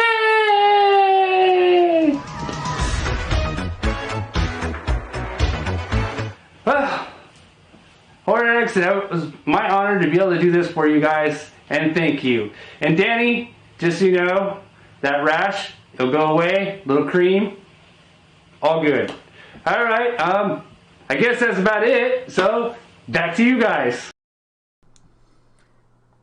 I wish I could say he was a handsome man because my ass does look a lot like that face right now with the red and everything. But no, I'm just kidding. Dark's Closet, great. I'm glad we finally got to have you on here. Been meaning to do so for a while now. You're a really cool guy, and those were some really cool movie franchises. What we do with franchises is usually it has to be the third installment. Like, it has to have at least include 3. It could be a prequel, it could be a spin-off, like... The Conjuring, I mean, we count Annabelle. That would count as a thing. But yeah, Ghostbusters. Hell yeah. Kicking ass with their 4th installment. My ghoul, the Glamour Ghoul, says, Danny's got a butt that won't quit. Girl, you know it. That's like a third of the reason I married this man. Alright, I am wearing nice pants that no one can see them in. Show them that butt. Show them that butt. Alright. So. That's the butt, guys. That's the butt. I just want to make sure you know that it's not just a nice shirt and then my boxers after that. He has great assets. It's probably my greatest asset. So that is my bolo and my shirt you're wearing. It is. But it looks pretty good on me, right? No, you look better. No, you look great too. If you didn't know, we cosplayed as Darcy and Joe Bob for last Halloween. That was our costumes. But I was Darcy, and she was Dilbob. So, good. Cheryl Riggs says, who are you going to call for the Oscars? Woo! Woo! So, thank you, DarkOneCloset. I'm having so much fun with this show. You guys can't see it, but every time we play these videos, they're so funny. I'm like dying here laughing. Everyone has just been amazing tonight. Thank you guys so much. All of our presenters, you all went above and beyond and made this show really special. So, DarkOneCloset killed it. And what else kills it? Creatures. As we saw Darcy, like I said, she got killed by a shark that got killed by a three-headed dragon. Creatures are amazing. They are a very important part of horror, right? A good creature will make me watch even a bad movie. If it's a good creature, I will enjoy it. So maybe we should talk about some creatures, and who knows more about creatures? Our friend, right, we can say that, because we've been on a few panels with him. MrCreepyPasta. Yeah, we're friends. He's a big freaking deal. I don't know if everybody in the horror community knows that. Because as BloodbathTV told us a long time ago, kids rule YouTube, right? And kids love MrCreepyPasta. Like, he is great. He has all the creepypastas. Because kids love creepypastas. Exactly. But people our age do too. Exactly, I do. I watch a lot of creepypasta Ben channels. Drowned is my favorite creepypasta, and MrCreepyPasta's version of Ben Drowned is my favorite. MrCreepyPasta is my favorite, but I also love Mr. Black Pasta. They're both great. Exactly. So, let's send it over to MrCreepyPasta, our good friend, for Best Creature. Oh, first, Dice Rollen. The other two reasons. He likes horror movies. He gives good back rubs. There you go. Same reason. Same exact reason. Hey there, kids. It's me, MrCreepyPasta. And this is Best Creatures of 2021. The nominees are Chompy from Chompy and the Girls, the Tunnel Dwellers from The Devil Below, the Wendigos from Antlers, Benny from Benny Loves You, Willy and the Band from Willy's Wonderland, Ada from Lamb, the Aliens from A Quiet Place Part 2, Godzilla and King Kong from Godzilla vs. King Kong, Venom and Carnage from Venom Let There Be Carnage, and Ratma from VHS 94.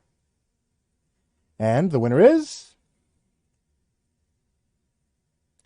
Godzilla and King Kong from Godzilla vs. King Kong.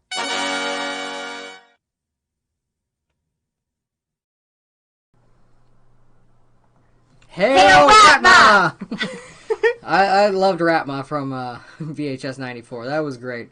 I'm not surprised that Godzilla and King Kong won, though, because that movie looked phenomenal. Like, I need to get that on 4K. Everybody kept talking about the previous Godzilla and King Kong movies, how they usually are fighting at the dark and there's like a big storm and stuff. No, Godzilla vs. King Kong, plain as day, beautiful. They put some real money in that CGI, I have to say.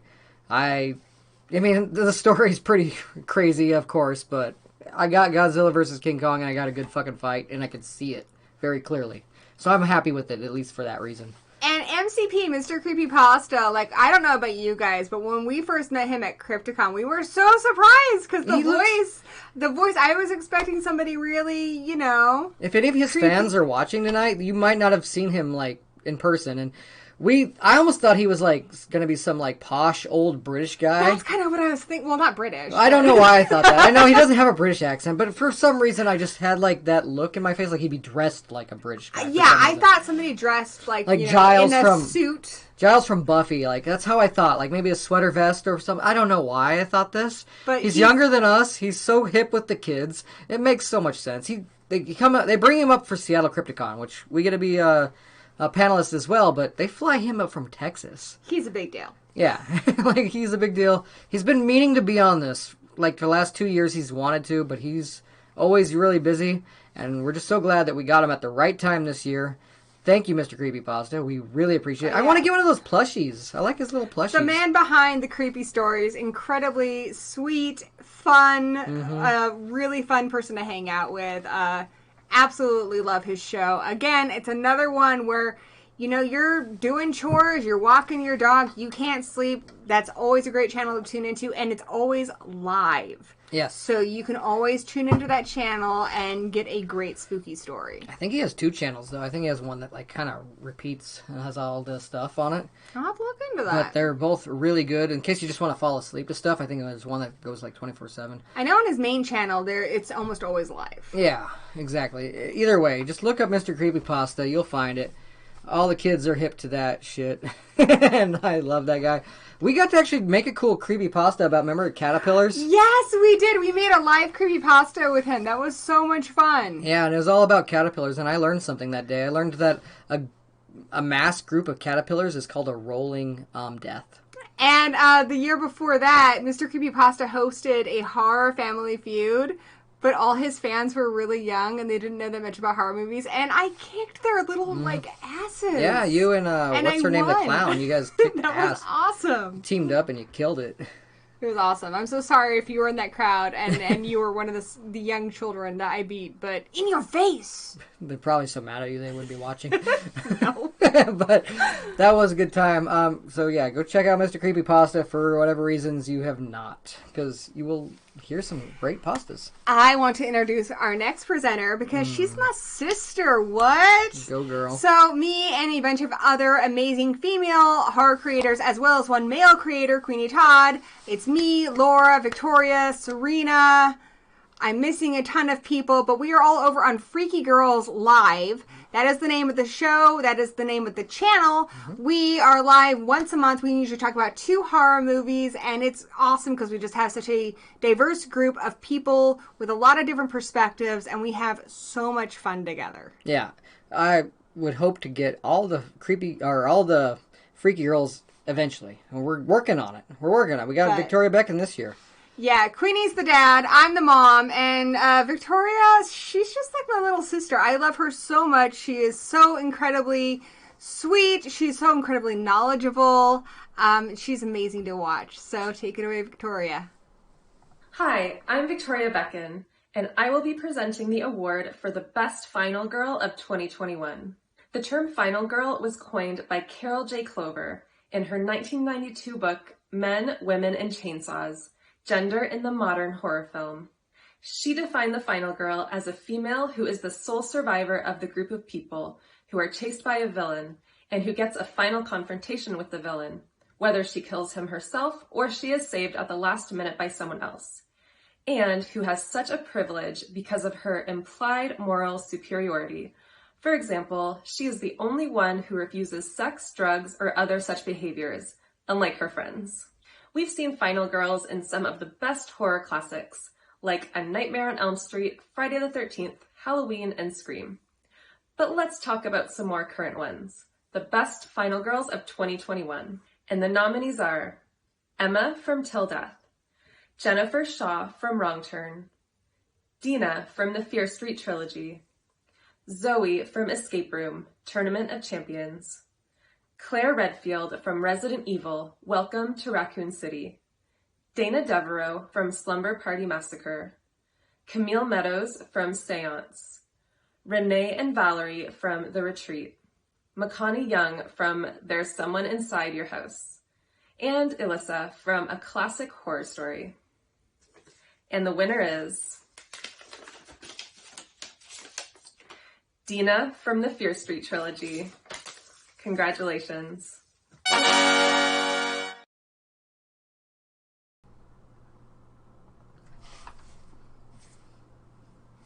That coffin with the VHSs in the background is so cool. And Victoria is also super cool. And I love that she has the craft VHS. Also, Victoria, congratulations on your engagement. I am so happy for you. I love you so much, and I wish you all the happiness in the world. And thank you so much for being a part of this. I also noticed Evil Dead and Army of Darkness and Evil Dead 2 on VHS. My girl's got good taste. And she's got that cool coffin thing. I really want that. I mean, I love that this holds so much. You don't get to see my VHS, though. That's out in the man cave. But I really like that coffin one. Victoria is the little sister I never had but always wanted. I adore her. Definitely an awesome Screaming Soup said, wouldn't Gory's mom be a mummy? Yes, my mom is a mummy. Actually, funny story. So after we got married, I didn't hear from my mummy for a long time. Then my son LOLZ goes scrounging around in the basement, and what does he find? A sarcophagus where apparently my new husband had placed her. But it's cool. She's out now. She's watching videos. She's showing up in stuff. She was in one of my Ghouls Night Outs. So, you know, I love my mummy. I'm very surprised. Like, I was very surprised. And we danced. She didn't survive, but it's okay, because LOLZ helped me bring her back. And, yeah, now she's a great mummy. And, like I said, happy Mother's Day, British Mother's Day, to my British mummy. So. What do we have next? Oh, well, let's see. Final Girls, we had Creature. Well, what else is there? There's One the of my Killer. favorite categories. And she's a hell of a final girl herself, I have to say. Fuck yeah, Vanessa Decker. Hello, Horror. Amazing. Vanessa Decker, if you don't know, is on Bloody Disgusting. Also has her own channel. Phenomenal. Best hair on YouTube by far. What I love the most on her channel is she goes to a lot of movie locations. Like she went to the Scream House. She's also just incredibly just amazing. She's just super cool. She's like one of those girls you just want to hang out with. But it's best if you just see for yourself. She's amazing. Here is Vanessa Decker of Hello Horror. So lucky to have her.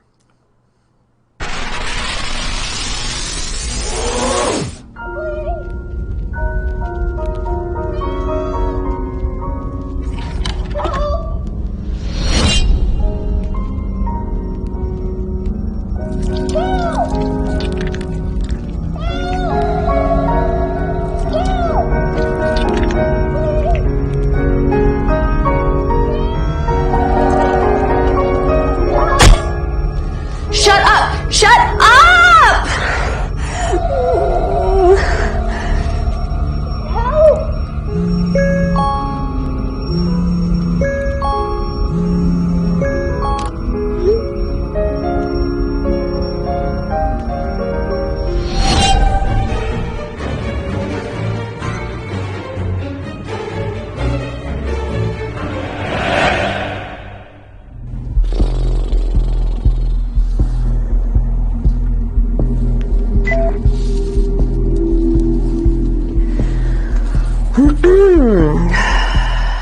Hey guys.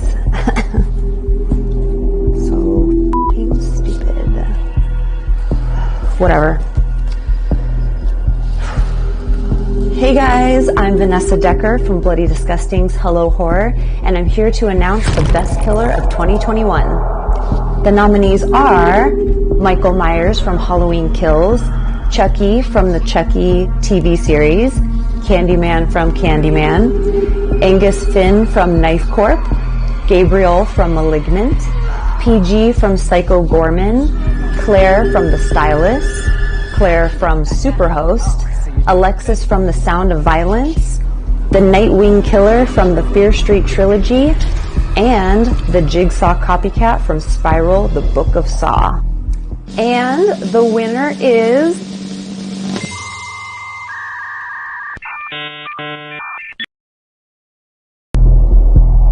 Gabriel from Malignant.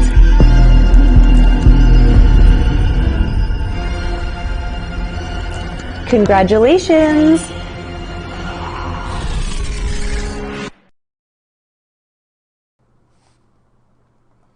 Okay, I feel like we need to give maybe the short film award to her instead. That was amazing. That was like a short film, totally above and beyond. So incredible, so entertaining. And yeah, how she reacts to like, oh, that's so stupid. That's stupid. No. That is how I feel every time I make a video. I'm looking at my footage. So. Like, Vanessa, I'm trying to get a short film made this year, so have your people call my people, I guess would be Gory. But yeah, I will throw some money down on that. People. I'm so impressed. That was great. Thank you. It was also great to see Wednesday make an appearance. Yeah, if you've seen her open some horror halls, then you know that Wednesday is hopefully not dull. Well, actually, Wednesday looking a little dull. Maybe it's just that brain is a little rubbery, but... And you guys didn't get to see here, but her set, she's got so much cool horror stuff on her set. Mm-hmm. So absolutely, like I said, the links are all in the description below. So please check out these channels, and if you love them, like I know you will, give them a subscribe. Vanessa Decker was definitely one of our white whales, and I'm very happy that we finally got her. I adore her so much. She's been so supportive of both of our channels from the very beginning. And just the horror community in general, and what she does on Bloody Disgusting is amazing. So absolutely. Check her out. Check out Bloody Disgusting, obviously. But great stuff. Thank you so much for that. Best. Also, to our best killer, who honestly was a little overshadowed, Gabriel, because that was such a great award presentation. I almost forgot even who won. But no, that's awesome. Gabriel won because he was up against like Chucky and Jigsaw wannabe, Candyman, and Michael Myers. Those are some big names for killers. Usually an IP wins this award. Yeah, usually if there is a big name, if it is somebody that is like one of those, like a Michael Myers or a Jason Voorhees or whatever, is even in the category, they usually just take it. But no, Gabriel, brand new, only one movie. And I credit that to all of you who voted. Like, you guys know your horror. I'm Exactly. really happy that Gabriel won. Malignant was my favorite horror film of the year, and I loved Gabriel so much. Gabriel is kind of like a cousin to Belial. And very much like a very kind of more gritty. Well, I don't know. More, you know, I love my hen and liar. Exactly, but a very different but take on. It's almost a remake of Basket Case, and I love both those movies. And if you I didn't get a vote this year, but if you can prove to us that you don't have to do much to prove to us, just let us know that you love a lot of horror. You don't need to prove anything. Exactly. Just let us know that you want to vote. Just you love horror, and exactly, we will send you the Horror vote Addicts next year. email is horroraddictstv@gmail.com. If you didn't vote this year, just let us know on Twitter, on Facebook, on any of our social medias.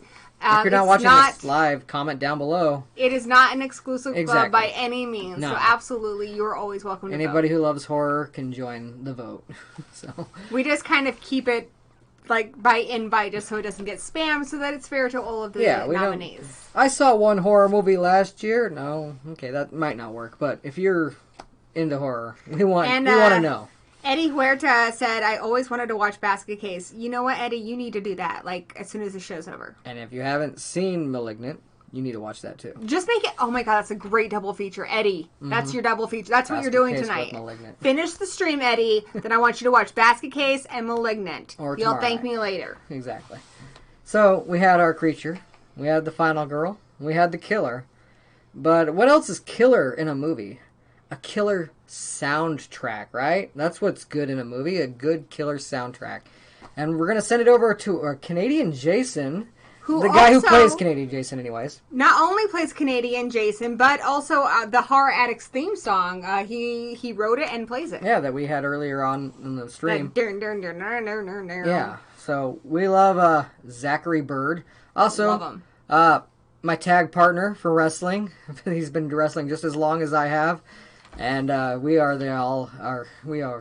Anyways, I don't know what I'm talking about at this point. Going off on a wrestling tangent. I don't want to go on a wrestling tangent. I just want to talk about Crowfeather Meteor and the best soundtrack. Let's send it over to him. Sorry.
Cheers. Awesome rock video from Crowfeather Media. Crowfeather Media is also part of the B-Movie Kevin over on my channel. Thank you so much for your amazing video. That rocked. Yeah, like I said, Zach Bird from Crowfeather Media. Killer dude. Cheers to you, bro. And speaking of the B-Movie Kevin, I want to give a shout out to Wicked Bear, who's in the chat. Hey! Wicker Bear had some great nominees. Also goes to Crypticon with us. Hella cool guy. Great letterbox account. He's usually not up, like, sitting with us, but he should be. He's so much knowledgeable, like, at the Crypticon. Like, he will usually be in the audience, but he has always great suggestions for all kinds of things. And to the Fear Street trilogy, congratulations. I loved those movies, especially being that I was a teenager in the 90s. I was so impressed by how much they got right. Like, the clothes. Until we got to the third movie, and then I was like, those songs are not in the 1600s. Well, no. but other than that. As a teenager of the 90s, as a witch, I loved that trilogy so much. That was probably one of, other than the bread slicer kill, the soundtrack was probably my favorite thing about the first movie. I loved it. So I think the way they used it was a little aggressive, but the songs were top notch. Oh, yeah. So I made my own Fear Street soundtrack from that movie, just so I could rock out to More Human Than Human and Prodigy. Yeah, exactly. So good. So I'm glad that Fear Street took it away with that, and Best Kill. So they're killing it, as we would say. Well, and definitely, even if the movie didn't win, all of these movies were nominated for a reason. They're all fantastic movies. So if you see something nominated like Chompy and the Girls that you haven't seen, absolutely check it out. These were all nominated because they were the best of the year. The part where Chompy first makes his appearance in Chompy and the Girls, and he just walks into the park and swallows that little girl whole. That, for alone, is the reason to watch that movie. It's just where this guy's face gets so big that it like goes down past his gut. Like, that's how his jaw just unhinges. And it's just like this daughter and her dad meeting for like the first time in their life, and then like this little girl gets eaten right in front of them. And that's all I'm going to tell you about the movie. You should be hooked from that on. But yeah, Fear Street is mopping it up on the awards tonight, and it's 100% deserved. Amazing. I loved the books. I kind of hope they do it again with the Cheerleader trilogy, the first Evil trilogy. If you guys read those books, they were so much fun. And congratulations, just to Lee Janiak for making an amazing trilogy that people are really enjoying. Oh yeah, we really had a lot of fun with those movies. So I am glad to have that. I'm happy that everyone's celebrating a great female directors this year, like Nia DaCosta, Leah Janiak. So it's great. There's so many more. We'll be getting to directors later on, though. Yeah, and right now we're still doing music, but without soundtracks, you still need a good creepy score, right? Like a best score, perhaps? So yeah, to clarify, the soundtrack is like where there's words and music, and it's songs you recognize and nostalgia, stuff like that. The score is just instrumental. So let's see who got nominated this year. Sets the mood. Anthropomorphic Fiend.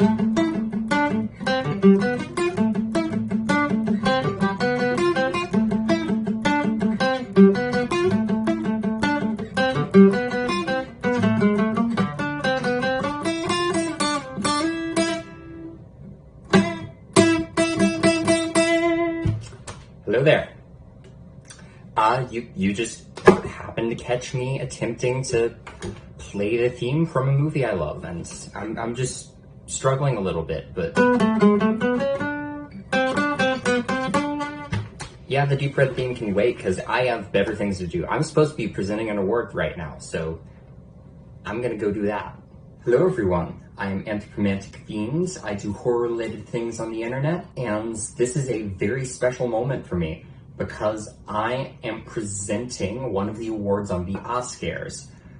And this is my third time visiting the Oscars and loving it, but this is my first time actually being a part of the award ceremony, which I am very honored by. Just being part of such an esteemed group of horror content creators makes me happy anyway, but just because this is hosted by the Horror Addicts, Danny and Gory, who are, to some degree, the reason that I started doing a horror YouTube channel.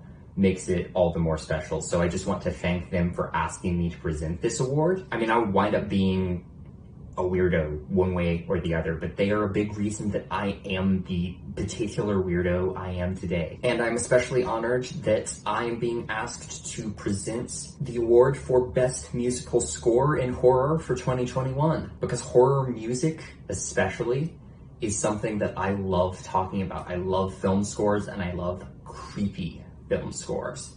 So the nominees for Best Musical Score in Horror for 2021 are Joseph Bishara for Malignant, Robert Aki Aurilo for Candyman, John Carpenter, Cody Carpenter, and Daniel Davis for Halloween Kills, Joseph LaDuca for the Chucky TV series, John Merriman for Honeydew, Jim Williams for Titan, Ben Lovett for The Night House, and Junkie XL for Godzilla vs. Kong. All things that I either love or need to check out. Great nominations, great list, but only one can get the award, sadly.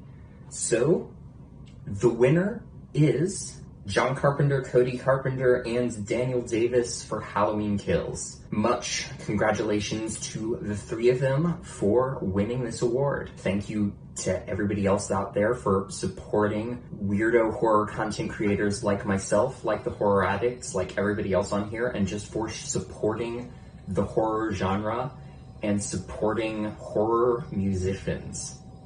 Now, if you'll excuse me, I am going to go back to attempting to play the theme from Deep Red.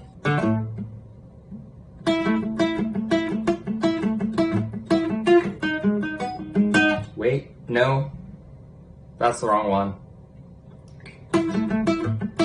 Stop!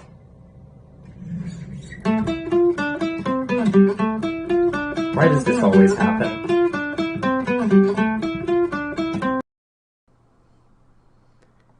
That was amazing, Martin, and I will confess, I got like teared up watching your video. Thank you so much. Thanks for all the kind words. Martin is like our foster child of horror. So. And as Screaming Soup said, nice finger dancing. Yeah. That was some good shit.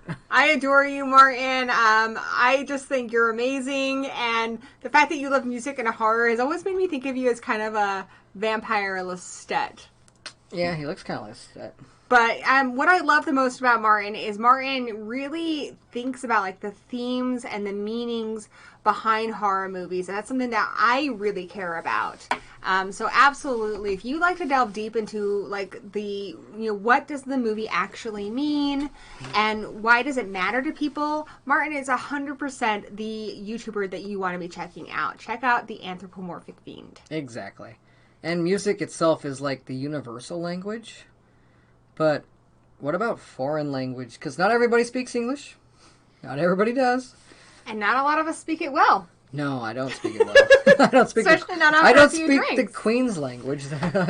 English, that's for sure. sure. You're British through marriage. Get on that shit. Yeah, I should be a little better at it. Anyways, so I'm so excited to introduce you guys to Horrorzeit. I tend to pride myself on finding lots of small YouTube channels that are really great on my own. Horrorzeit found me. She messaged me, asked me for a collab, and I was so impressed when I saw her channel. And she is so incredibly sweet because a lot of her show is in German, but whenever I've asked her when there's a video I really want to watch to put English subtitles on it, she has. Alice is incredible. She really knows her stuff. And if you have not seen her before, you're about to be blown away. Hell yeah. Moin, Servus und Hallo! What an amazing show so far! As a German horror YouTuber, today I have the honor to present to you 13 nominees for Best Foreign Language Film.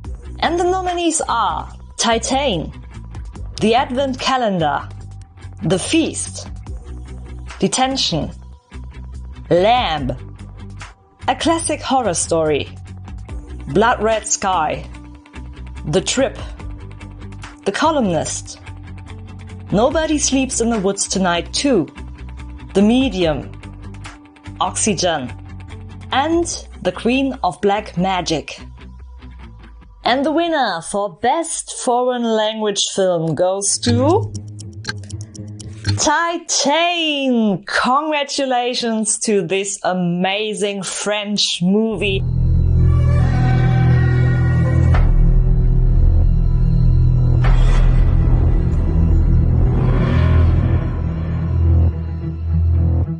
If you haven't checked it out so far, you really should. You are in for a ride. And now back to the show. Quick thing to Martin in the chat. You know, Martin, I was an English major. Just saying. If you want to be like your foster mom, you know, you can go for that. But Alice, incredible job presenting. A lot of people say that if you want to truly experience a culture, that you need to eat their food. I would argue that you need to watch their horror movies. And all of these movies were terrific. Yes. Not a bad one in the bunch. Not a bad one. Titan, very well-deserved win. It is so bizarre and such a trip, but it really is. Like, it's one of the best horror movies And of if the year. we were like the MTV Movie Awards and we had a Best Dance Sequence, 100% it would be nominated. Right? Titan was insane. I don't know how you can get pregnant by a car, but they found a way. They found a way. Am I fucked up in thinking that it was kind of hot? It was pretty hot. Like, it reminds me of when I used to play with like little Matchbox cars, but in a very adult, sensual I way. liked it. It had a lot to say about gender identity. It had a lot to say about just so much. I mean, there's so many layers to this movie. So it had a lot to say about family. It's so good. I had a lot to say.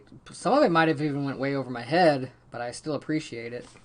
And if it went over your head, it went over mine too.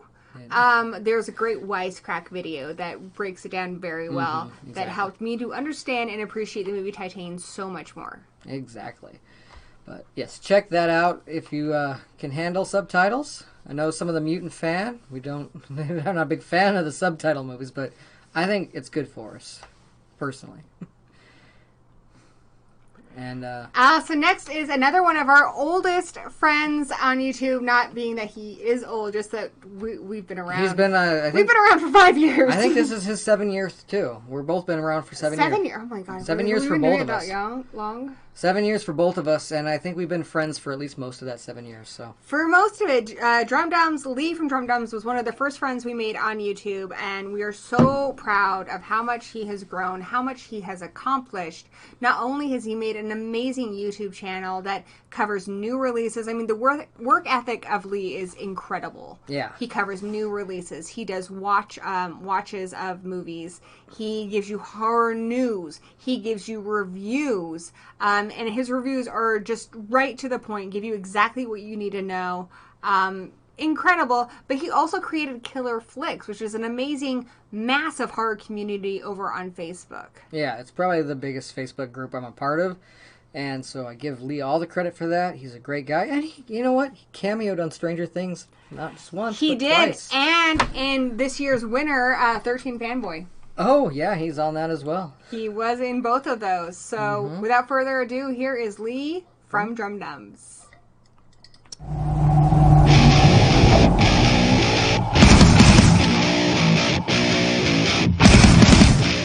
Oh my goodness, the Oscars are back and I couldn't be happier. What's up, guys? My name is Lee. My channel is Drum Dums. I've been on YouTube for like 7 years now, and pretty much every bit of it I've been friends with Dan and Haley from the Horror Addicts. They are just salt of the earth, really great friends, and I can't thank them enough for their wonderful friendship. And their knowledge of horror is utterly intimidating, okay? But they are so nice to let me be a part of this thing. I think this is the third or fourth time I've done this with them, and it's an honor. It really is an honor. But I'm going to be presenting the Best Horror Screenplay of 2021, and boy, do we got some great contenders. So let's get right into it. And so the nominees are Sijan and Valdemar Johansson for Lamb, James Ashcroft and Eli Kent for Coming Home in the Dark, Anthony Scott Burns and Daniel Weisenberger for Come True, Ben Collins and Luke Petrowski for The Night House, Prano Bailey Bond and Anthony Fletcher for Censor, Kirsty Wilson Carnes and Edgar Wright for Last Night in Soho, Julia Ducarno for Titane, and Rose Glass for Saint Maud. So exciting, a lot of great contenders there. Let's find out who the winner is. And the winner is Kirsty Wilson Carnes and Edgar Wright for Last Night in Soho. Such a phenomenal film. So well deserved. So anyway, guys, thank you so much. If you want to check out my channel, go to Drum Dums. You can type in Drum Dums on YouTube. I'm sure it'll pop up. But thank you, Haley and Dan, Horror Addicts. Appreciate your friendship. And the guest list for this year's Oscars is pretty damn awesome. So honored to be a part of it. Thank you. Back to you. You know he's a good friend when he's breaking kayfabe. That's Haley right. who? Haley. Who's Haley? Haley Mills? No. And to come on what Dice Rollen said, Gory is everyone's adopted mom. I believe I'm among her collection. You entirely are. And Exactly. to quote Freddy Krueger, you're all my children now. All my children. Yeah. But no, we love Lee. If you love horror, you can be in my collective. Lee, skinny Lee, nipping and a Lee, skinny Lee, nipping. Lee. I had a friend named Lee. He cast a spell on me. Skinny dipping in a sea of Lee. Okay. We all want a skinny dip in a CLE. Do we? I mean, my name is Haley. Anyway, yeah, I I think mean, that today means one who wants to skinny dip in a sea of Lee. This is getting weird. it is. Tenacious D, you wrote that song, and it was clearly about Lee. Thank you, Zigma, for the $2. We really my appreciate brother. it. Thank Another NFT that we will love and It cherish. looks like our dog, who's Irish. Yeah, Irish dog. We need to put Irish dog You're so on. cool, Brewster. So that was great. And categories for screenplay. I think whoever wrote Last Night in Soho did a great job. And I'm glad that it was like not only taken off the page, but put onto the screen in such an amazing way. And Glamour Gold says, Danny's random Haley Mills reference. Totally not random, because I was named after Haley Mills. We are so lucky it was Haley and not Pollyanna. And not Danielle, right? Though Pollyanna McIntosh is rocking it. I just don't think I could. You're also almost named my name at one point, too. Almost Danny, yeah. Yeah. Almost Danny. But, you know, it's cool. I go by my chosen name, Gory the Movie. Mm-hmm. What does the B stand for? Well, that'll just leave you It stands guessing. for Belial. Oh, okay. Well, you just killed all the suspense Whatever. there, but it's fine. So, thank you, Lee. Your friendship means a lot to us as well. Another video that made me tear up just a little bit. Yeah, you're a really good guy. But Salt of the Earth, and it's incredible to me because like he's so personable on screen, like you know, no script, just being real with you, and just an incredible natural reviewer, natural critic. He is on Rotten Tomatoes. yeah, he's a critic for them now. Yeah, just really great, great reviewer, and not just of horror movies, but of all genres. Like I said, if you look very carefully, you'll find him in Stranger Things as well. And so, screenplay, like I said, it's so good when it's on paper, but what makes it good on screen is the production value, right? Some of those production sets and stuff, they have to look just, I don't know, like what you picture in your head. It's amazing when you actually see that on screen. So why don't we take it to our good friend, Dr. Gangrene, who has an amazing production value as well. Also, Dr. Gangrene, you guys are being treated to a little bit of horror history here because Dr. Gangrene is a true blue horror host. Exactly. Yeah, like from like back in the day on television. So Yeah. just like Joe Bob, just like Zachary, cannot talk today. Just like Zachary, he is a real true blue horror host. I am so sad that it was not one that premiered in our region, but I am so grateful that we have found him on YouTube and get to watch his show now because he is incredible. Exactly.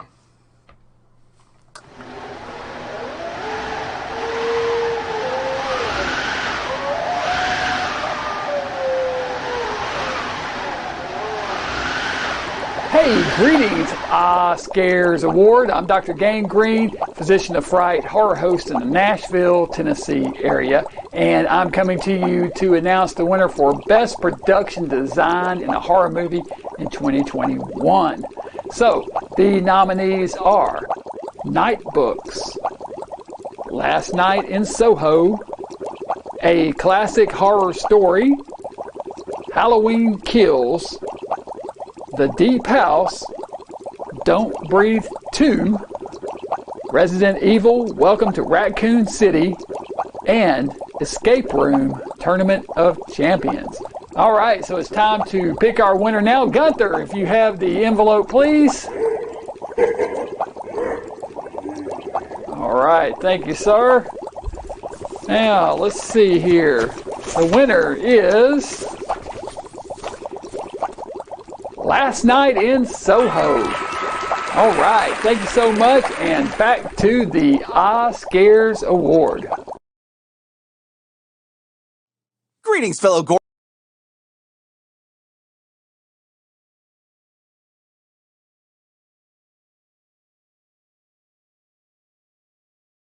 All right, now you can hear us. All right. Oops.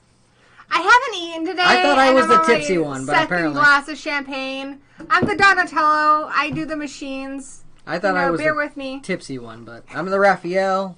But she's my Donatello. She's had a couple drinks. It's Really okay. hope all of you in the chat are enjoying the show. You guys being so supportive of each other, and it's amazing. Mm-hmm. Dr. Gangrene, if anyone were to get an award for best production value on YouTube, absolutely him. That set is incredible. Yeah, that's one of the main reasons we thought he'd be perfect for that category. And he was. He lived up to the hype and more. Because we love Dr. Gangrene. And he knows horror from, back in the day to today. Like, he really knows his stuff. Exactly. And we want to see more love for him. We're seeing tons of love for each other, and we appreciate that. That's the whole point of this. Jay, am I your mom now, too? A glass of wine keeps the wife fine, I guess. I don't know. But the point is, like I said, we want you to not only discover movies that might have gotten past you, but we want you to discover channels that you've just not heard of yet. So check them all out. Speaking of discovering channels you haven't heard yet, our next project, this is a little sneak peek for those of you who are watching the Creepy Channel Crawl. I will be doing a trailer here soon.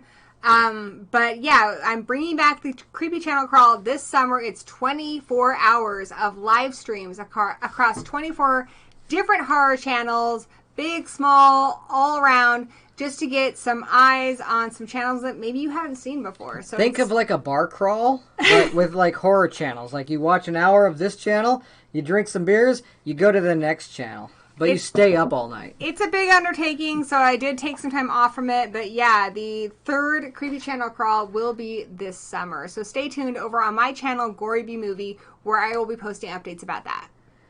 Jason Omegle is fueled by Pepsi and spiced rum.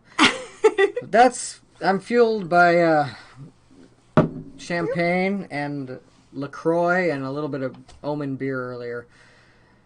Yeah. Oh, the mayor's in the chat. Hello, Mayor! Hey, I just muted some people. She muted me earlier. That was funny. But let's send it over to the horror guru. And Ooh. he's going to show us what the best effects were. Because you can't Guru. have good production of value, design without good effects. Like, right? Makes the movie beautiful. Like the horror guru himself. He's very beautiful. He is beautiful. Mm-hmm. He rocks a flannel. Greetings, fellow gorehounds, and welcome to the award for the best effects in a horror movie in 2021. Now, to be clear, when I say the best effects in a horror movie in 2021, I mean the best effects in the category of makeup, practical puppets, and CGI. This award encompasses all those effects and more, and today we're going to decide which movie in 2021, especially which horror movie, had the best of those effects. So without further ado, here are the nominees for the best effects in a horror movie in 2021. First off, we have Malignant. Ooh, that's a really awesome movie. Second off, we have Halloween Kills, another awesome movie.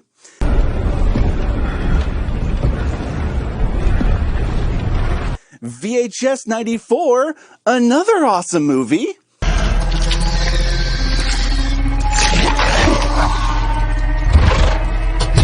And of course, Godzilla vs. Kong, another awesome movie.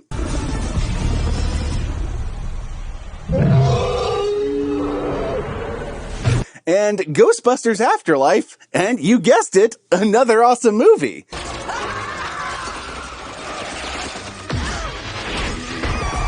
And last but not least, we have PG Psycho Goreman. I remember during the battle on the Bridge of Souls.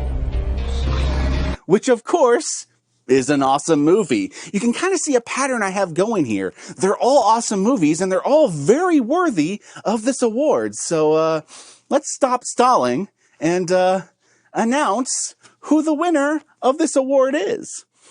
So, without further ado, which I guess I've said twice. Either way, without further ado, I guess that was a do. Whatever. Without further ado, the winner for the best effects in a horror movie in 2021 is, drumroll,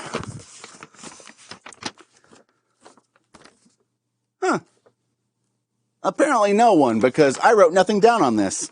Bit of an oversight, actually. Nah, just kidding. The winner is Psycho Goreman, the movie that puts the hunk in hunky boys. And it couldn't have gone to a better film. So without, anything else to say, congratulations, Psycho Goreman. You deserve this award for all your awesome effects. And let us move on to the other categories in this show. Peace out, my fellow Gorehounds, and I'll catch y'all later. You fought honorably. So I will give you a warrior's death.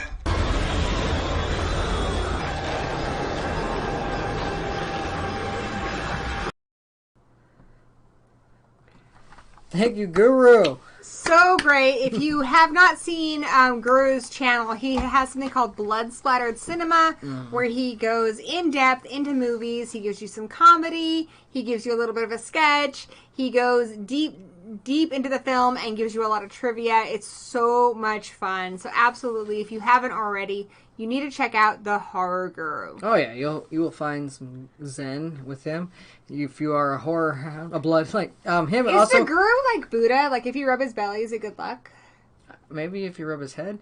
He looks so cuddly, and he does. He's like the Big E of YouTube. He's the Big E of YouTube. You and Big E, I swear. But if you watch him, he'll also do like he'll get Count Jacula usually to like come in on his channel, and they do a lot of the blood splattered vlogs where it's not like the deep cuts, but they'll still let you know what they think about like the latest movies that have just came out. Horror Guru is a great guy, and we are so happy to have him again for another year of the Oscars. I love the Horror Guru because he appreciates B-movies. Exactly, and that's why PG Goreman was a perfect win for him. I think that, like I said earlier, it's like kind of Power Rangers meets Gore, but I love those costumes. I love those effects. It's got a little bit of E.T. in it. Exactly. And they suffered for this movie. If you guys don't have the Blu-ray, the guy who played Psycho Goreman, he was so hot in that costume. I would imagine. He had to basically like channel his inner guru and just kind of meditate because he was in so much misery in that costume. So in between takes, he would just kind of lay down and just kind of go into a zen place. But yeah, he suffered for art, and the art was good. It reminds me of Raimi when he was wearing the costume from Evil Dead 2, and he was just like sweating buckets every time he took it off. Ted Raimi. Ted Raimi, yes, exactly. Yeah, not to be confused, Sam Raimi. So uncomfortable in that costume, but the movie is so good. I love the practical effects in that film. Exactly. There is one character that is just a bucket full of guts. Uh-huh. Exactly, that's all it is. I'm just all about that. And then like it breaks and all the blood like leaks up. Like I said, it's like Gore, where all the blood splatters everywhere. I love that movie. It was hilarious. Great costumes, great effects. Next up, we have one of my newest friends in the horror community is the Night Watch Zone. If you haven't seen this show, he does a lot of horror streams, some watch parties. I actually got to be on one of his streams. Such a cool guy. Again, another person with a very soothing voice, too. Exactly. Perfect for streaming. Perfect for streaming. But I love the Night Watch Zone. He kind of reminds me of the guy from Unsolved Mysteries, like if he had a horror channel now. Yeah, and he's going to tell us all about cinematography and why that is amazing. Night Watch Zone. Welcome to the channel, ladies and gentlemen. Welcome to the Night Watch Zone. I'm Knight. I've got my co-hosts Killian and Coriander with me. What's going on, guys? We're talking about the Oscars. Yeah, we are. Yes, yes. Yeah. So this is a special night. We're presenting for the 5th Oscars award ceremony. What an honor. Thank you so much to the Horror Addicts for inviting the Night Watch Zone to do this. We're really, really excited. But we're going to be doing a special category, guys. And you guys know how this is. We've talked about a bunch of horror movies over and again. We're talking about the best horror cinematography for 2021. So, hey man, I can't wait to talk about it. Cinematography to me is so important in a horror movie. A lot of times it can make a good movie great or even legendary. What do you guys think about that? Definitely. I mean, you know, the cinematography, the setting, you know, it's like another character. Yeah. Music, yeah. Mm-hmm. Absolutely. I mean, for me, one of my best examples is right behind me, talking about The Shining. I mean, that movie, the cinematography is a character in and of itself, and it's a great film, but the cinematography takes it over the top for me. So this is a really cool category. I'm really excited about it. So let's get down to brass tacks. Let's talk about the nominees. And the nominees are... Okay, our first nominee, I love this movie, Malignant, and it's Michael Burgess. What do we got for the next one? All right, so we have The Conjuring, The Devil Made Me Do It. And again, we have Michael Burgess for that. The next one is? For our third nominee, we've got Censor by Annika Summerson. And what do we got next? Another movie I loved. Last Night in Soho, Jeon Hun. All right. Yeah, no, he did a hell of a job. What do we got next? Oh, yeah.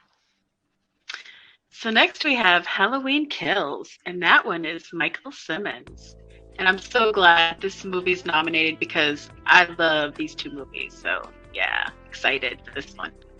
Yeah, man. Talking about Michael Audrey Myers. You know that was a movie that I enjoyed. All right. Oh, yeah. Okay, so next, this is another good one. We've got Candyman by John Gulsarian. Another good one. Cool. All right. Next up, we got In the Earth, Nick Gillespie, and I gotta say, this movie is spooky. It's in the woods. The forest is literally another character. Spooky stuff. What do we got next? All right, this was a movie that I was actually afraid of them doing because I was like, where can they go? But they did it. It was a great movie. Our last nominee is A Quiet Place 2 by Polly Morgan. Nice. Great movie, and the cinematography in it was fantastic, but there can be only one winner. So we give a little drum roll here, you know what I'm saying? Okay. That was a bad drum roll, babe. We suck at the drum. Sorry, guys. Next time we'll have a real drum set. Hell yeah. Just joking. And the winner is... The winner is Last Night in Soho, Jeon Hun. Congratulations. Awesome movie. Set in the 60s. Great. Very cool. Absolutely, man. I mean, when you're talking about cinematography, that movie, it just screams it. And well deserved. This was actually a really tough category because all of these movies had some really good cinematography. I know that's the way it's supposed to be, but I'm gonna be honest, man. Like, I was like, when I was voting for this, I was like, this is difficult because so many of them had some great moments of cinematography throughout the movies. So they're all winners. There you go. Yeah. Everybody's a winner when you're in the Night Watch Zone, right? Anyways, that's right. Look, we just want to take a second again to thank Horror Addicts for inviting us to do this. This is a very special occasion, and we're very happy to be a part of it. We hope you guys that are watching are enjoying the show. We hope you enjoyed this portion of it. And yeah, if you get a chance, check out the Night Watch Zone. We got a lot of great material, and we stream live 2 or 3 times a week. That's where it's at. So anyways, enjoy the rest of the show, And as we always say, if you're watching this, if you're listening to this, you are the Night Watch. Peace out, guys. Peace. Thank you, Killian, Coriander, and Knight. I love his sign out. You are the Night Watch. It's just so badass. I adore Knight. I'm actually going to be on his show again on the 30th, this coming Wednesday. So I would love for you guys to join us there. Knight is just, he hosts an incredible stream. Yeah, he's great at it. Killian, that arcade, I'm so jealous. I want to go to your place and play all those games. And I want to see your next stream with Night Watch. I saw the last one and it was great. So Night Watch is incredible. So absolutely, if you love horror, that's a channel you need to be subscribed to. And he's also just such a gracious host when he does host streams. Like if you're in the chat and you want to be a part of it and you want to say something, he will acknowledge you. He'll talk to you. It's a conversation. It's a horror conversation. And he does just an incredible job. Exactly. And I think that was a great little preview of what his channel's like. So make sure if you enjoyed that, go subscribe to him. 100%. Everyone here has done a different thing with their presenting. I think everyone has given you a very good taste of what to expect on their channel. And 100%, Night Watch, you saw, that's an incredibly fun stream. I love Coriander also. She's my girl who loves Buffy. Haven't seen Killian before, but damn, those arcades. Killian killed it. Killian killed it. So 100%. It was such a great taste of his channel. So you need to check it out. Exactly. And as they mentioned, that is a very tough category because there was some really good cinematography this year. All those movies. It was. I loved Last Night in Soho. It was my second favorite movie of the year. And Edgar Wright, he is so incredible at combining sound and visuals. And he did it with Baby Driver, but in this movie he did it as well. There's a choreography scene where they're dancing where I'm just like, oh my god, it blew my flipping mind. And the visuals in it are stunning. It 100% deserved to win. You guys did a fantastic job of voting. Exactly. If you hadn't seen Last Night in Soho, I think a lot of people might have missed it, but we were lucky enough to see it in the cinema, and it's a beautiful film. It's a film that I think is going to go down as a new classic. Exactly. Just visually, mind blown, chef's kiss. Usually when we do all this and the nominees and the votes, there's usually a pretty clear one or two that stand out. But as we get to these last categories, it's very divisive. Like last year, there was so many votes for so many different things. We have a lot, but all of them were very neck and neck. Everyone. And I love that because, I said, even if the movie didn't win, if it was nominated, it's a movie you have to see. Exactly. These are all great movies. These are all the best of the year. There's just one that stood out a little bit higher than the rest. Barely, though. But they were all phenomenal films. Exactly. So 100% congratulations to Last Night in Soho, but all those other movies, well done.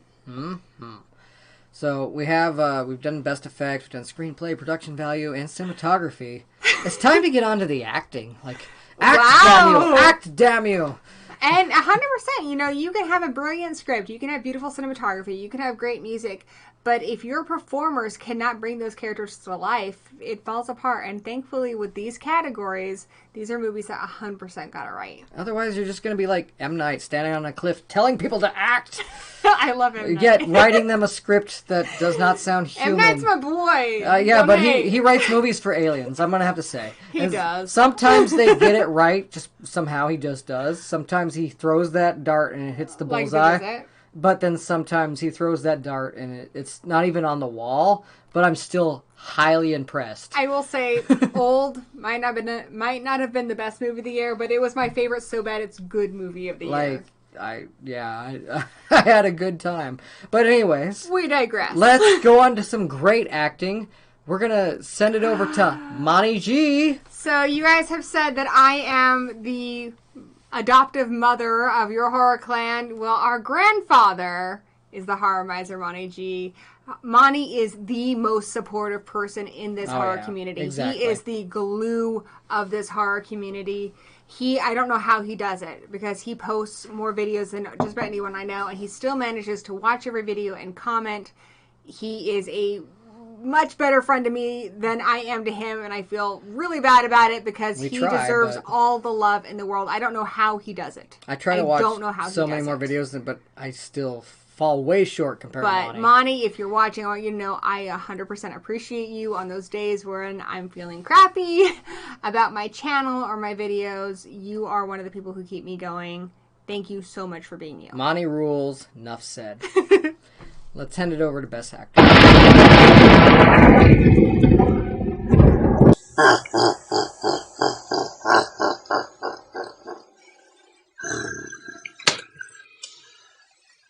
For those of you out there in YouTube land, if you were expecting Monty G, you're sadly mistaken.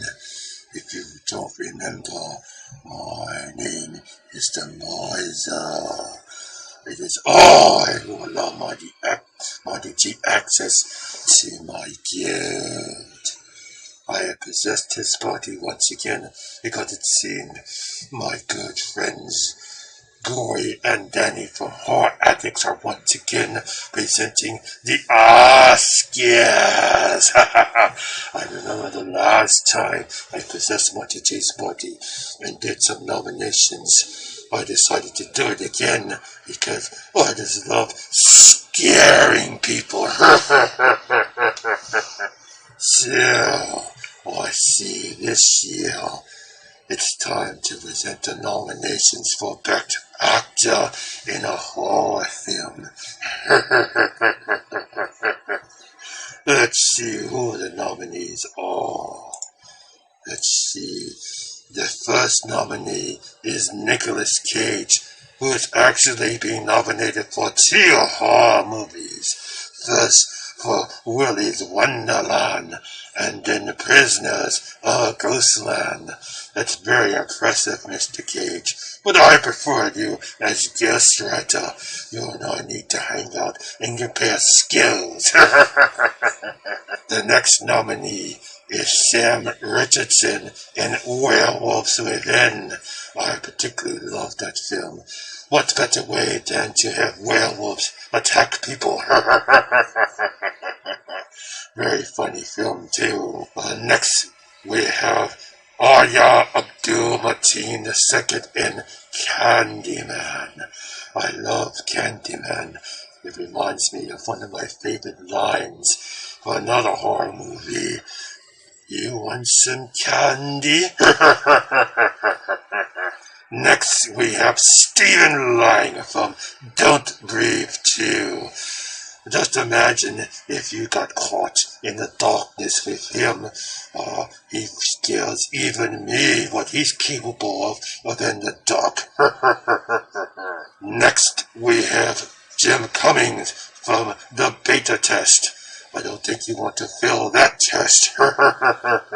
Next, we have Patrick Fugit from My Heart Can't Beat Unless You Tell It To. I remember seeing that film.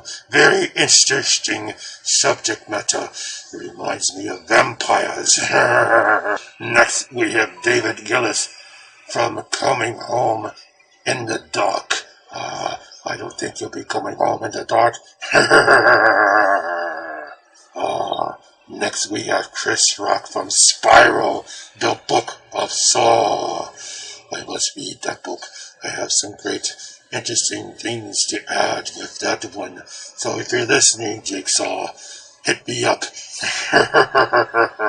Next, we have Cillian Murphy from A Quiet Place Part 2. I simply enjoyed that movie. I wouldn't make any noise if I were you. And then finally we have Gary Green from Fried Berry. What a very tripped out movie that was. So now the Oscar goes to Arya Abdul-Mateen II from Candyman. Yes! I must thank Arya for such a great performance in Candyman. Tony Todd will be proud for the accomplishment you did in that film. And once again, my favorite line from that I love to repeat again. You want some candy? So there you have it. you guys out there in YouTube land, but beware, I can come up to you at anywhere, anytime. So, back to you, Dan and Glory, with the rest of the Oscars. And one more thing, horror rules!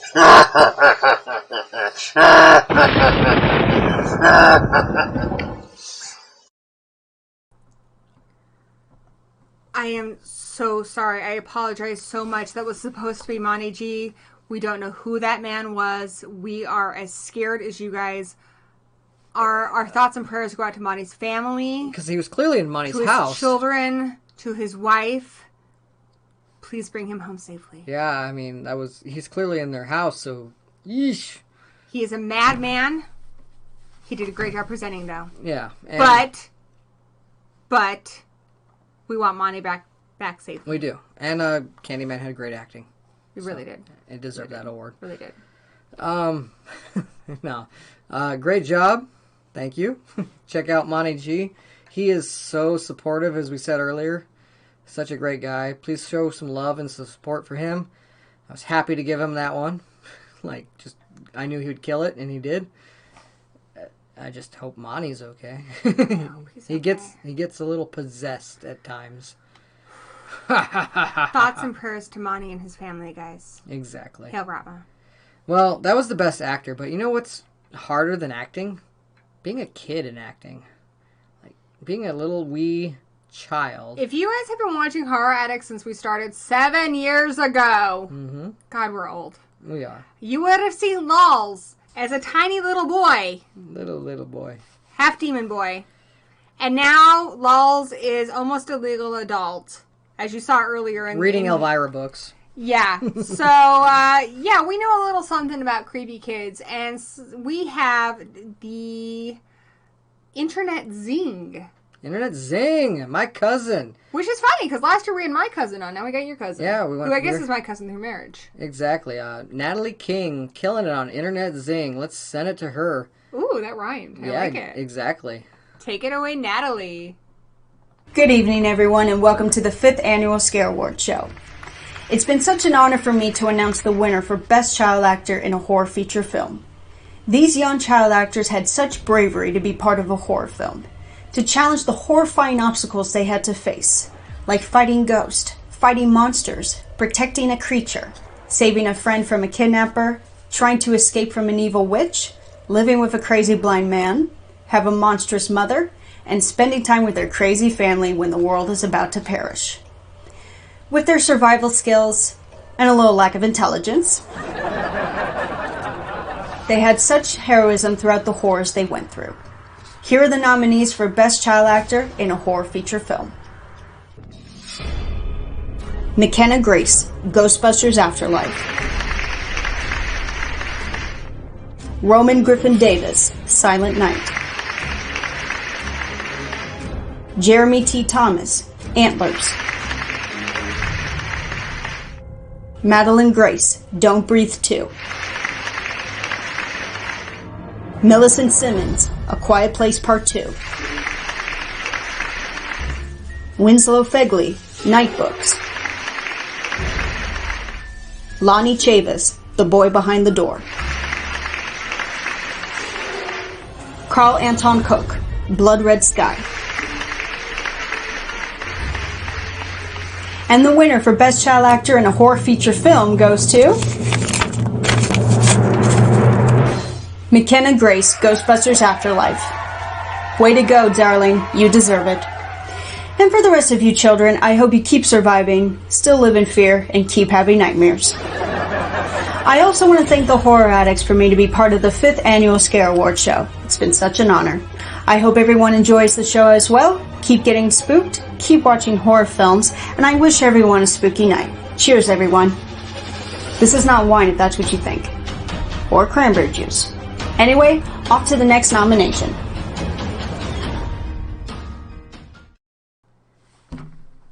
Bravo! Thank you, Natalie. We love you. Natalie actually had a really big channel, and due to copyright issues with their videos, she started Internet Zings.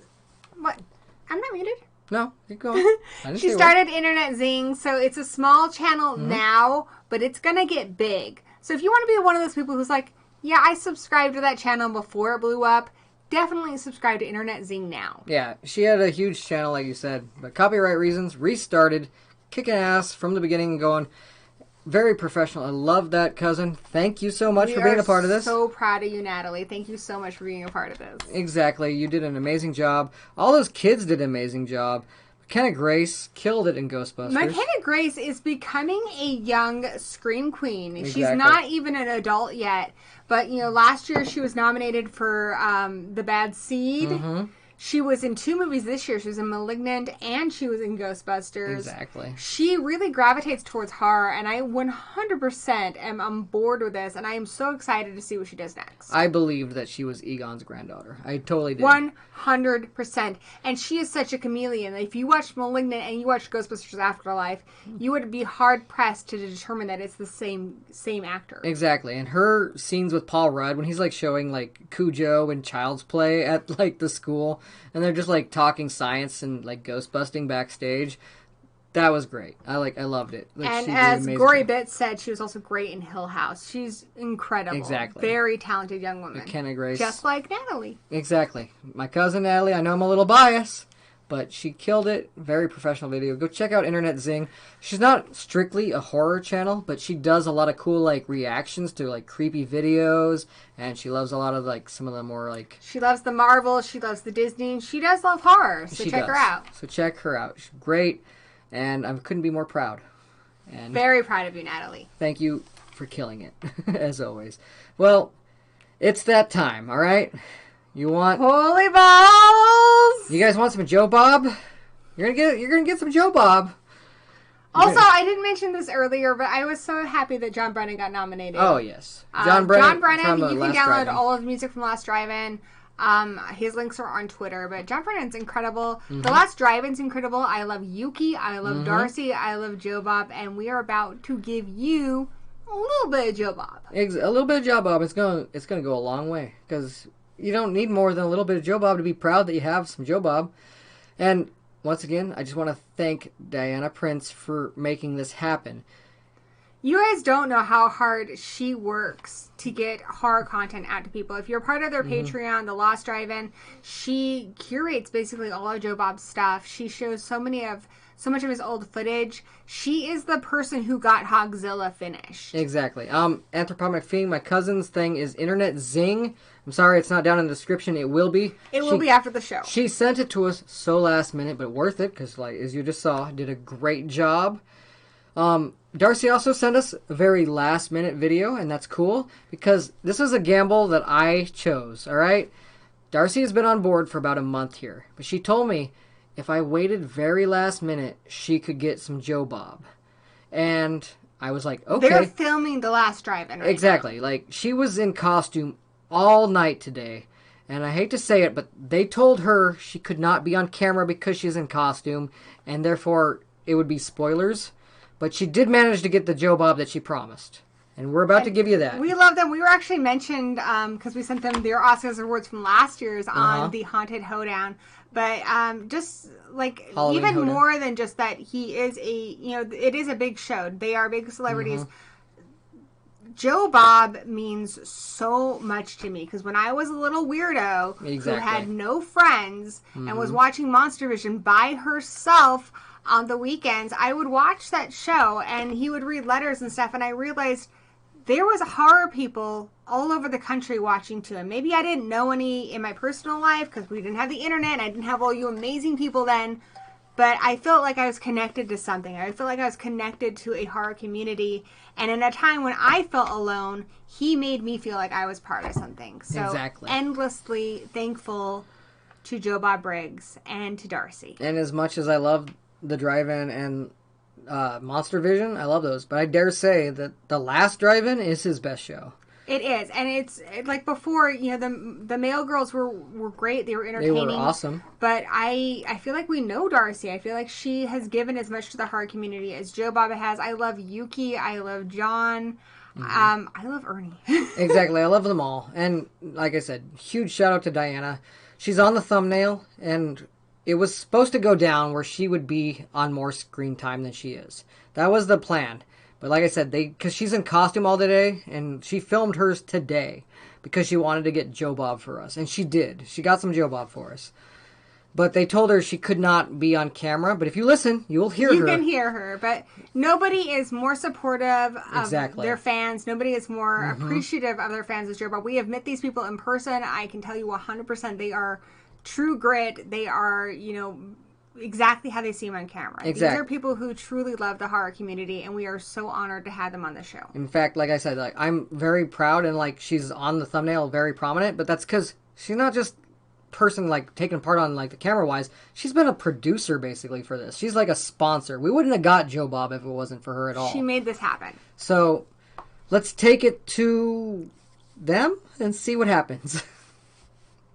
And now for Diana. Oh. What? She's still in makeup? She can't come to it right now? Oh, Joe Bob's coming. Okay, until Joe Bob gets here, we'll just get it started.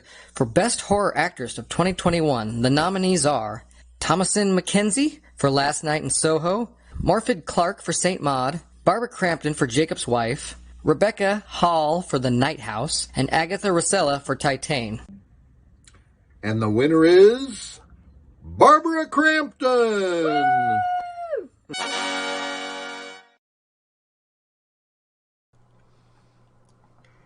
Thank you, Joe Bob. And guys, I know it was just a little Joe Bob, but he has been filming all day. He is exhausted, and he still did this for all of us, and I am so grateful. Joe Bob is my hero. Darcy is my hero. So much. I love this show so much, and I'm so glad we're getting it back this season. Like I said, this is on me, because she said that I can film it right now, but I could wait last minute, and you'll get some Joe Bob as well.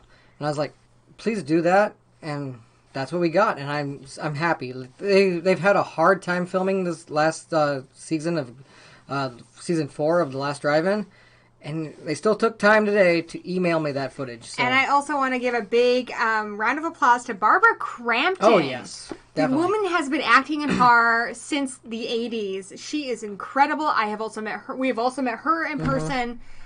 She is phenomenal, and she is one of my biggest heroes in horror. Such a strong, incredible woman, such a creative woman. So incredibly happy that she won this award because she 100% deserved it. If you have not seen Jacob's Wife, it's probably one of her best in a long time. Amazing movie. And she never fails. So when I say it's one of the best, I mean it. Yes. She's been great. I loved her in Castle Freak and Reanimator. So amazing. She had a tiny little cameo in Puppet Master, but still amazing.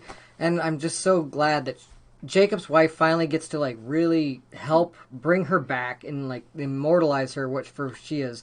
She is amazing. I put her role in Jacob's Wife up there with From Beyond, and that's probably my favorite. And that's why I reached out to Darcy. I'm like, it would mean so much if you presented this award for her. And like I said, she's in costume. They won't let her film, but she got Joe Bob to say that, and I thank them so much. And thank you, Dice Rollen. That is such a great compliment from you. I appreciate that. What did it say? She said, "You guys are the reason I merged into the horror community, and so technically you are my Joe Bob." Sweet. I can't believe that could be true, but I thank you for saying it. It's so nice. Dice, we loved having you on here as well. But don't worry, we still got more. We got Dr. Wolfula, and we still got Dead Meat. And also, I want to tell you guys, if you are enjoying The Last Drive-In on Shudder, there is a whole other aspect to that experience. If you're watching it on Twitter, Darcy will tweet you. She'll retweet you. Exactly. She interacts with the community so much during those. So if you are not watching The Last Drive-In and interacting with the Mutant Fam on Twitter, you are missing out. 100% do that. We're a part of it, and we would love to see more of you join us. Follow her on Instagram, but most importantly, Twitter. The reason why I watched Roseblood earlier, that fan film, is because Darcy held a big live event where everybody interacted with her, and it was very fun. And Lincoln was in it. Exactly. It was hilarious, and it was great. New Blood rules! Yeah! I love New Blood. But so much to them. Let's go on to Best Director. Without further ado, now I love a lot of horror channels, but if you guys watch my channel, you know my favorite is probably Dr. Wolfula. I love Dr. Wolfula so much. He's so funny, so knowledgeable, so creative. You guys already know who he is. He's amazing. Without further ado, Dr. Wolfula.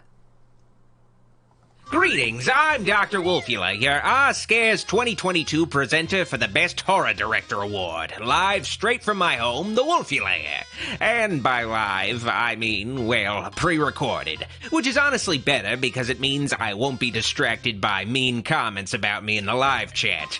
I still know what you're saying about me right now, though, and it hurts my feelings. Anyway, on to presenting the Best Horror Director Award. Now, if I had my way, of course, everyone would win this award, myself included, because I believe that we're all winners, and if you think about it, life itself is its own award, and we win it every day.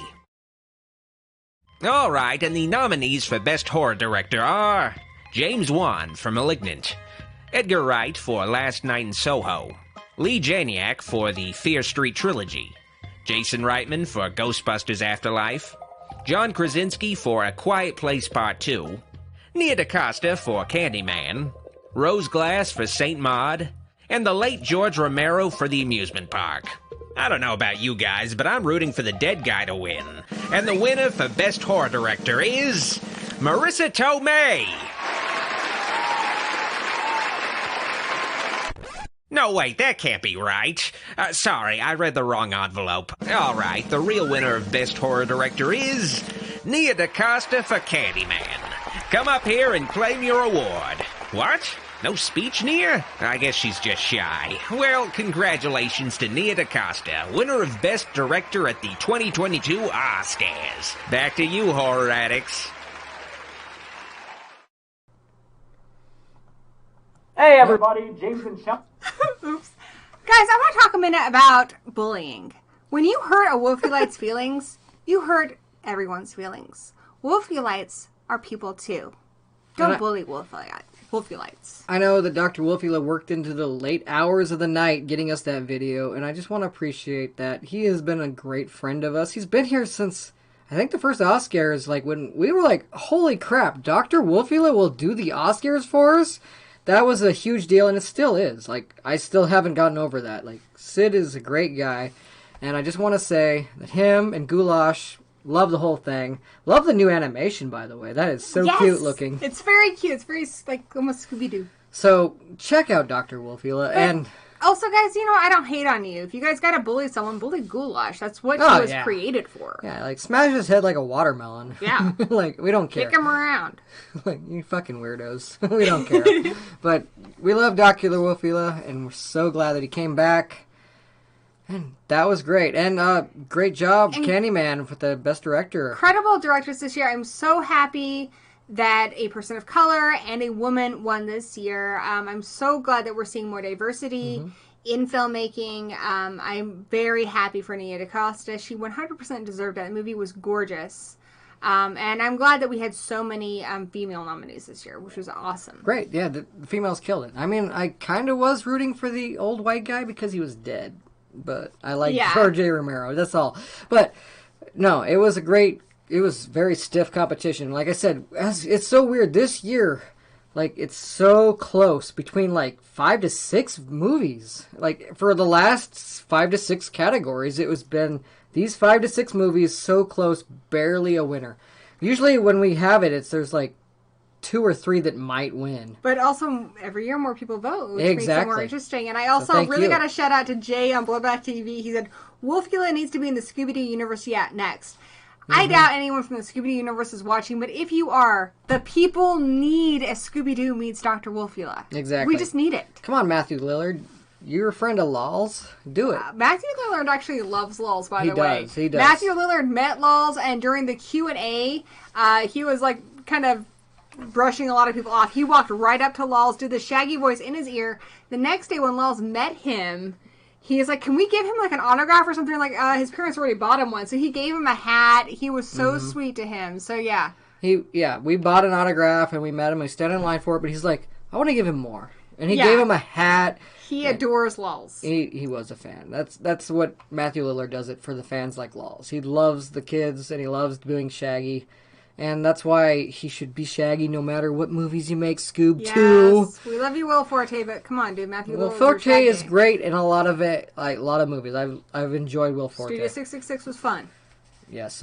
Matthew Lillard is our Shaggy. Exactly. But you guys, you're hungry. You want that meat. Oh, you want that dead meat. You're ready for dinner, right? You're chomping at the bits to bite this dead meat. This Prime Rib Awards are coming up next week, but it's just a little taste. This is the appetizer. This is it's going to give you. Well, it's the main course of this show, but a little appetizer for that show. Exactly. If you have some main course is in it's like the end. I guess it's soup to nuts, so he's our nuts. He's the main eventer, I guess. No, he's our nuts because he's at the end. Nuts at the end, huh? Yeah. At the end, we all go nuts. Could you go soup to nuts? Soup to nuts. He's dead meat nuts. Remember when LOLZ used to sleep with the nuts? Oh my god, yeah, the little squirrel. He had a little stuffed squirrel named Nuts. We're going way off topic. But anyways, approve. But yes, so let's send it over to Dead Meat because this is gonna be great. Hey everybody, James and Chelsea here from Dead Meat, a horror movie channel on YouTube. Thank you so much for having us to announce the best horror film of 2021. And the nominees are Last Night in Soho,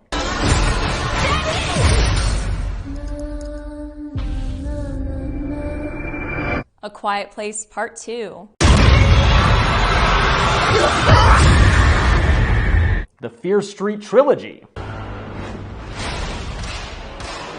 Ghostbusters Afterlife,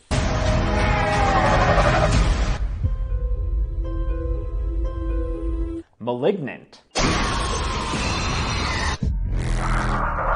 The Night House,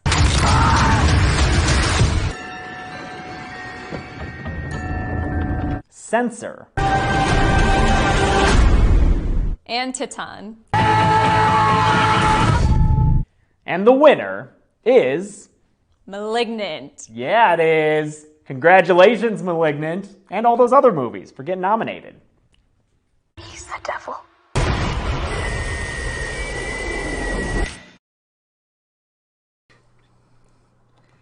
And I want to give a little shout out to Danny who added all those little Oscars awards and all these clips.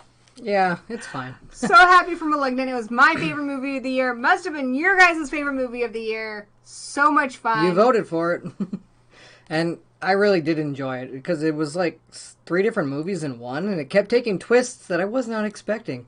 Like, I went into the movie very blind. I saw a teaser trailer that Netflix, YouTube insisted that I watch before videos where I couldn't click to, like, skip past it.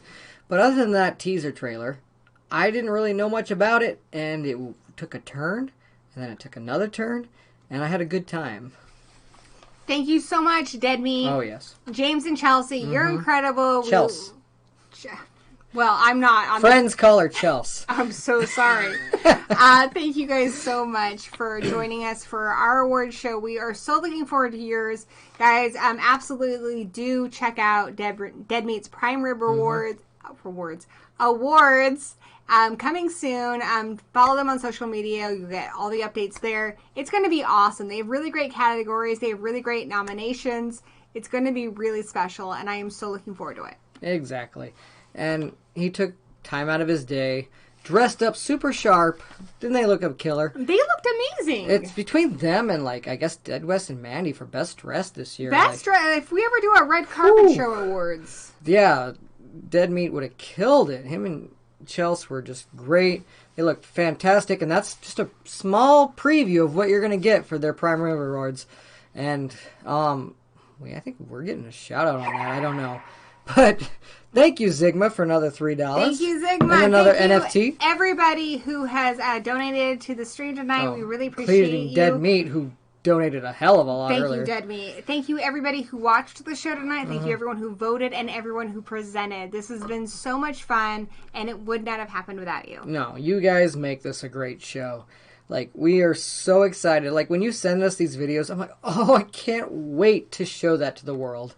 I so can't. And I just want to say thanks you, Dice Rollen.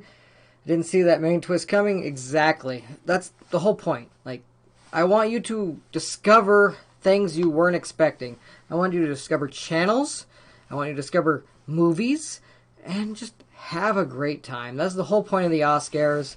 That is all I've ever wanted. And people like Dead Meat and Darcy the Mail Girl are making that dream come true. And Night Watch. Exactly. And Horror Guru. Yes. And Nightmare Maven. And Internet Zing, and just so many people like Dice Rollen, Kickin' Ass, Horror Guru, Screaming Soup, who has always been nothing but great friends to us, even though they live in some weird cartoon universe that I wish I could spend more time in. Exactly. I wish I could spend more time there.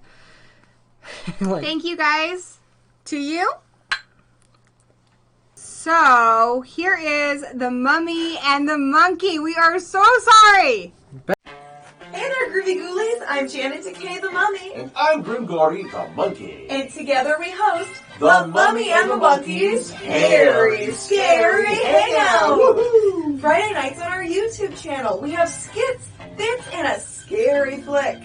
Yes, it's either scary or scary bad, so you gotta check it out. And we're here to announce the winner for the Best Costume Design category of 2021. Best Costume Design in Horror Films.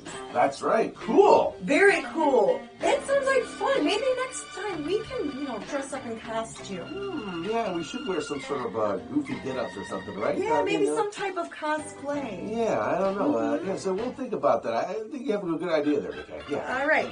Well, the nominees, there's a great list of nominees here. All right. The nominees are Last Night in Soho.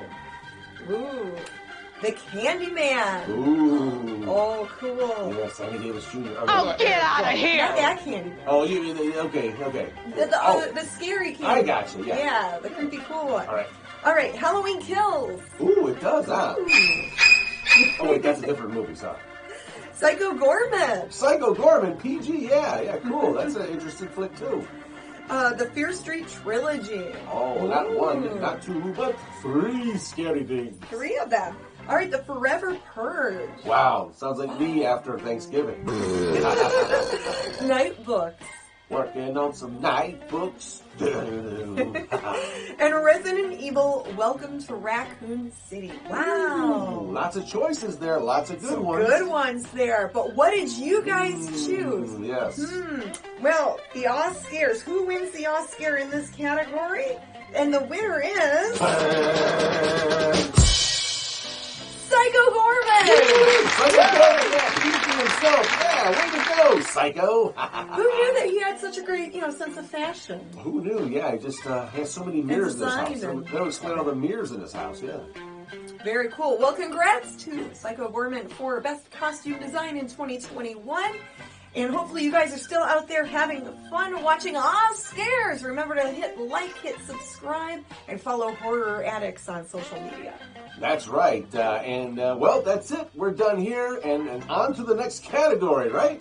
That's right, Grim. That's right. You're watching the Oscars. Oscars. Good night, good fright, guys. Mwah. See you later, alligator.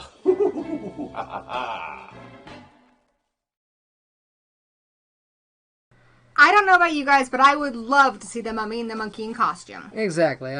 We gave them best costume, but they don't even need costumes. They just look great. They don't. They're just naturally good looking. Chef's like kiss. Zoolander said. So sorry for the technical difficulties. I didn't realize that we had missed an award. But like you said in the chat, it's like a Marvel post-credits scene. So extra fun. They're incredible. Their show is so good. They do great thrift hauls. They watch old movies. They are like the old school horror hosts. And we are such big fans of Gory and Janet. They are amazing. Exactly. And their thrift hauls, I like to watch that. They find such cool toys and like things that I wish that I could find. So I'm so jealous. And even if they're wearing costumes, they always look fabulous. And yeah, I don't know how that got skipped. I am so sorry about that. But anyways, when I add in the time codes tomorrow, they're going to be main event. Awesome. There you go. So that's like dessert. Exactly. But thank you so much, Mummy and Monkey, for presenting this award. Best costumes, PG Gorman. Yes, they had, like I said, it's like Gore meets Power Rangers. Those costumes and I will be adding Mummy and the Monkey into the description as soon as this stream is over. Thank you guys so much for watching, and I apologize again for the technical difficulties. It's been a day, but we thank you so much for being here. Thank you guys. See you next year.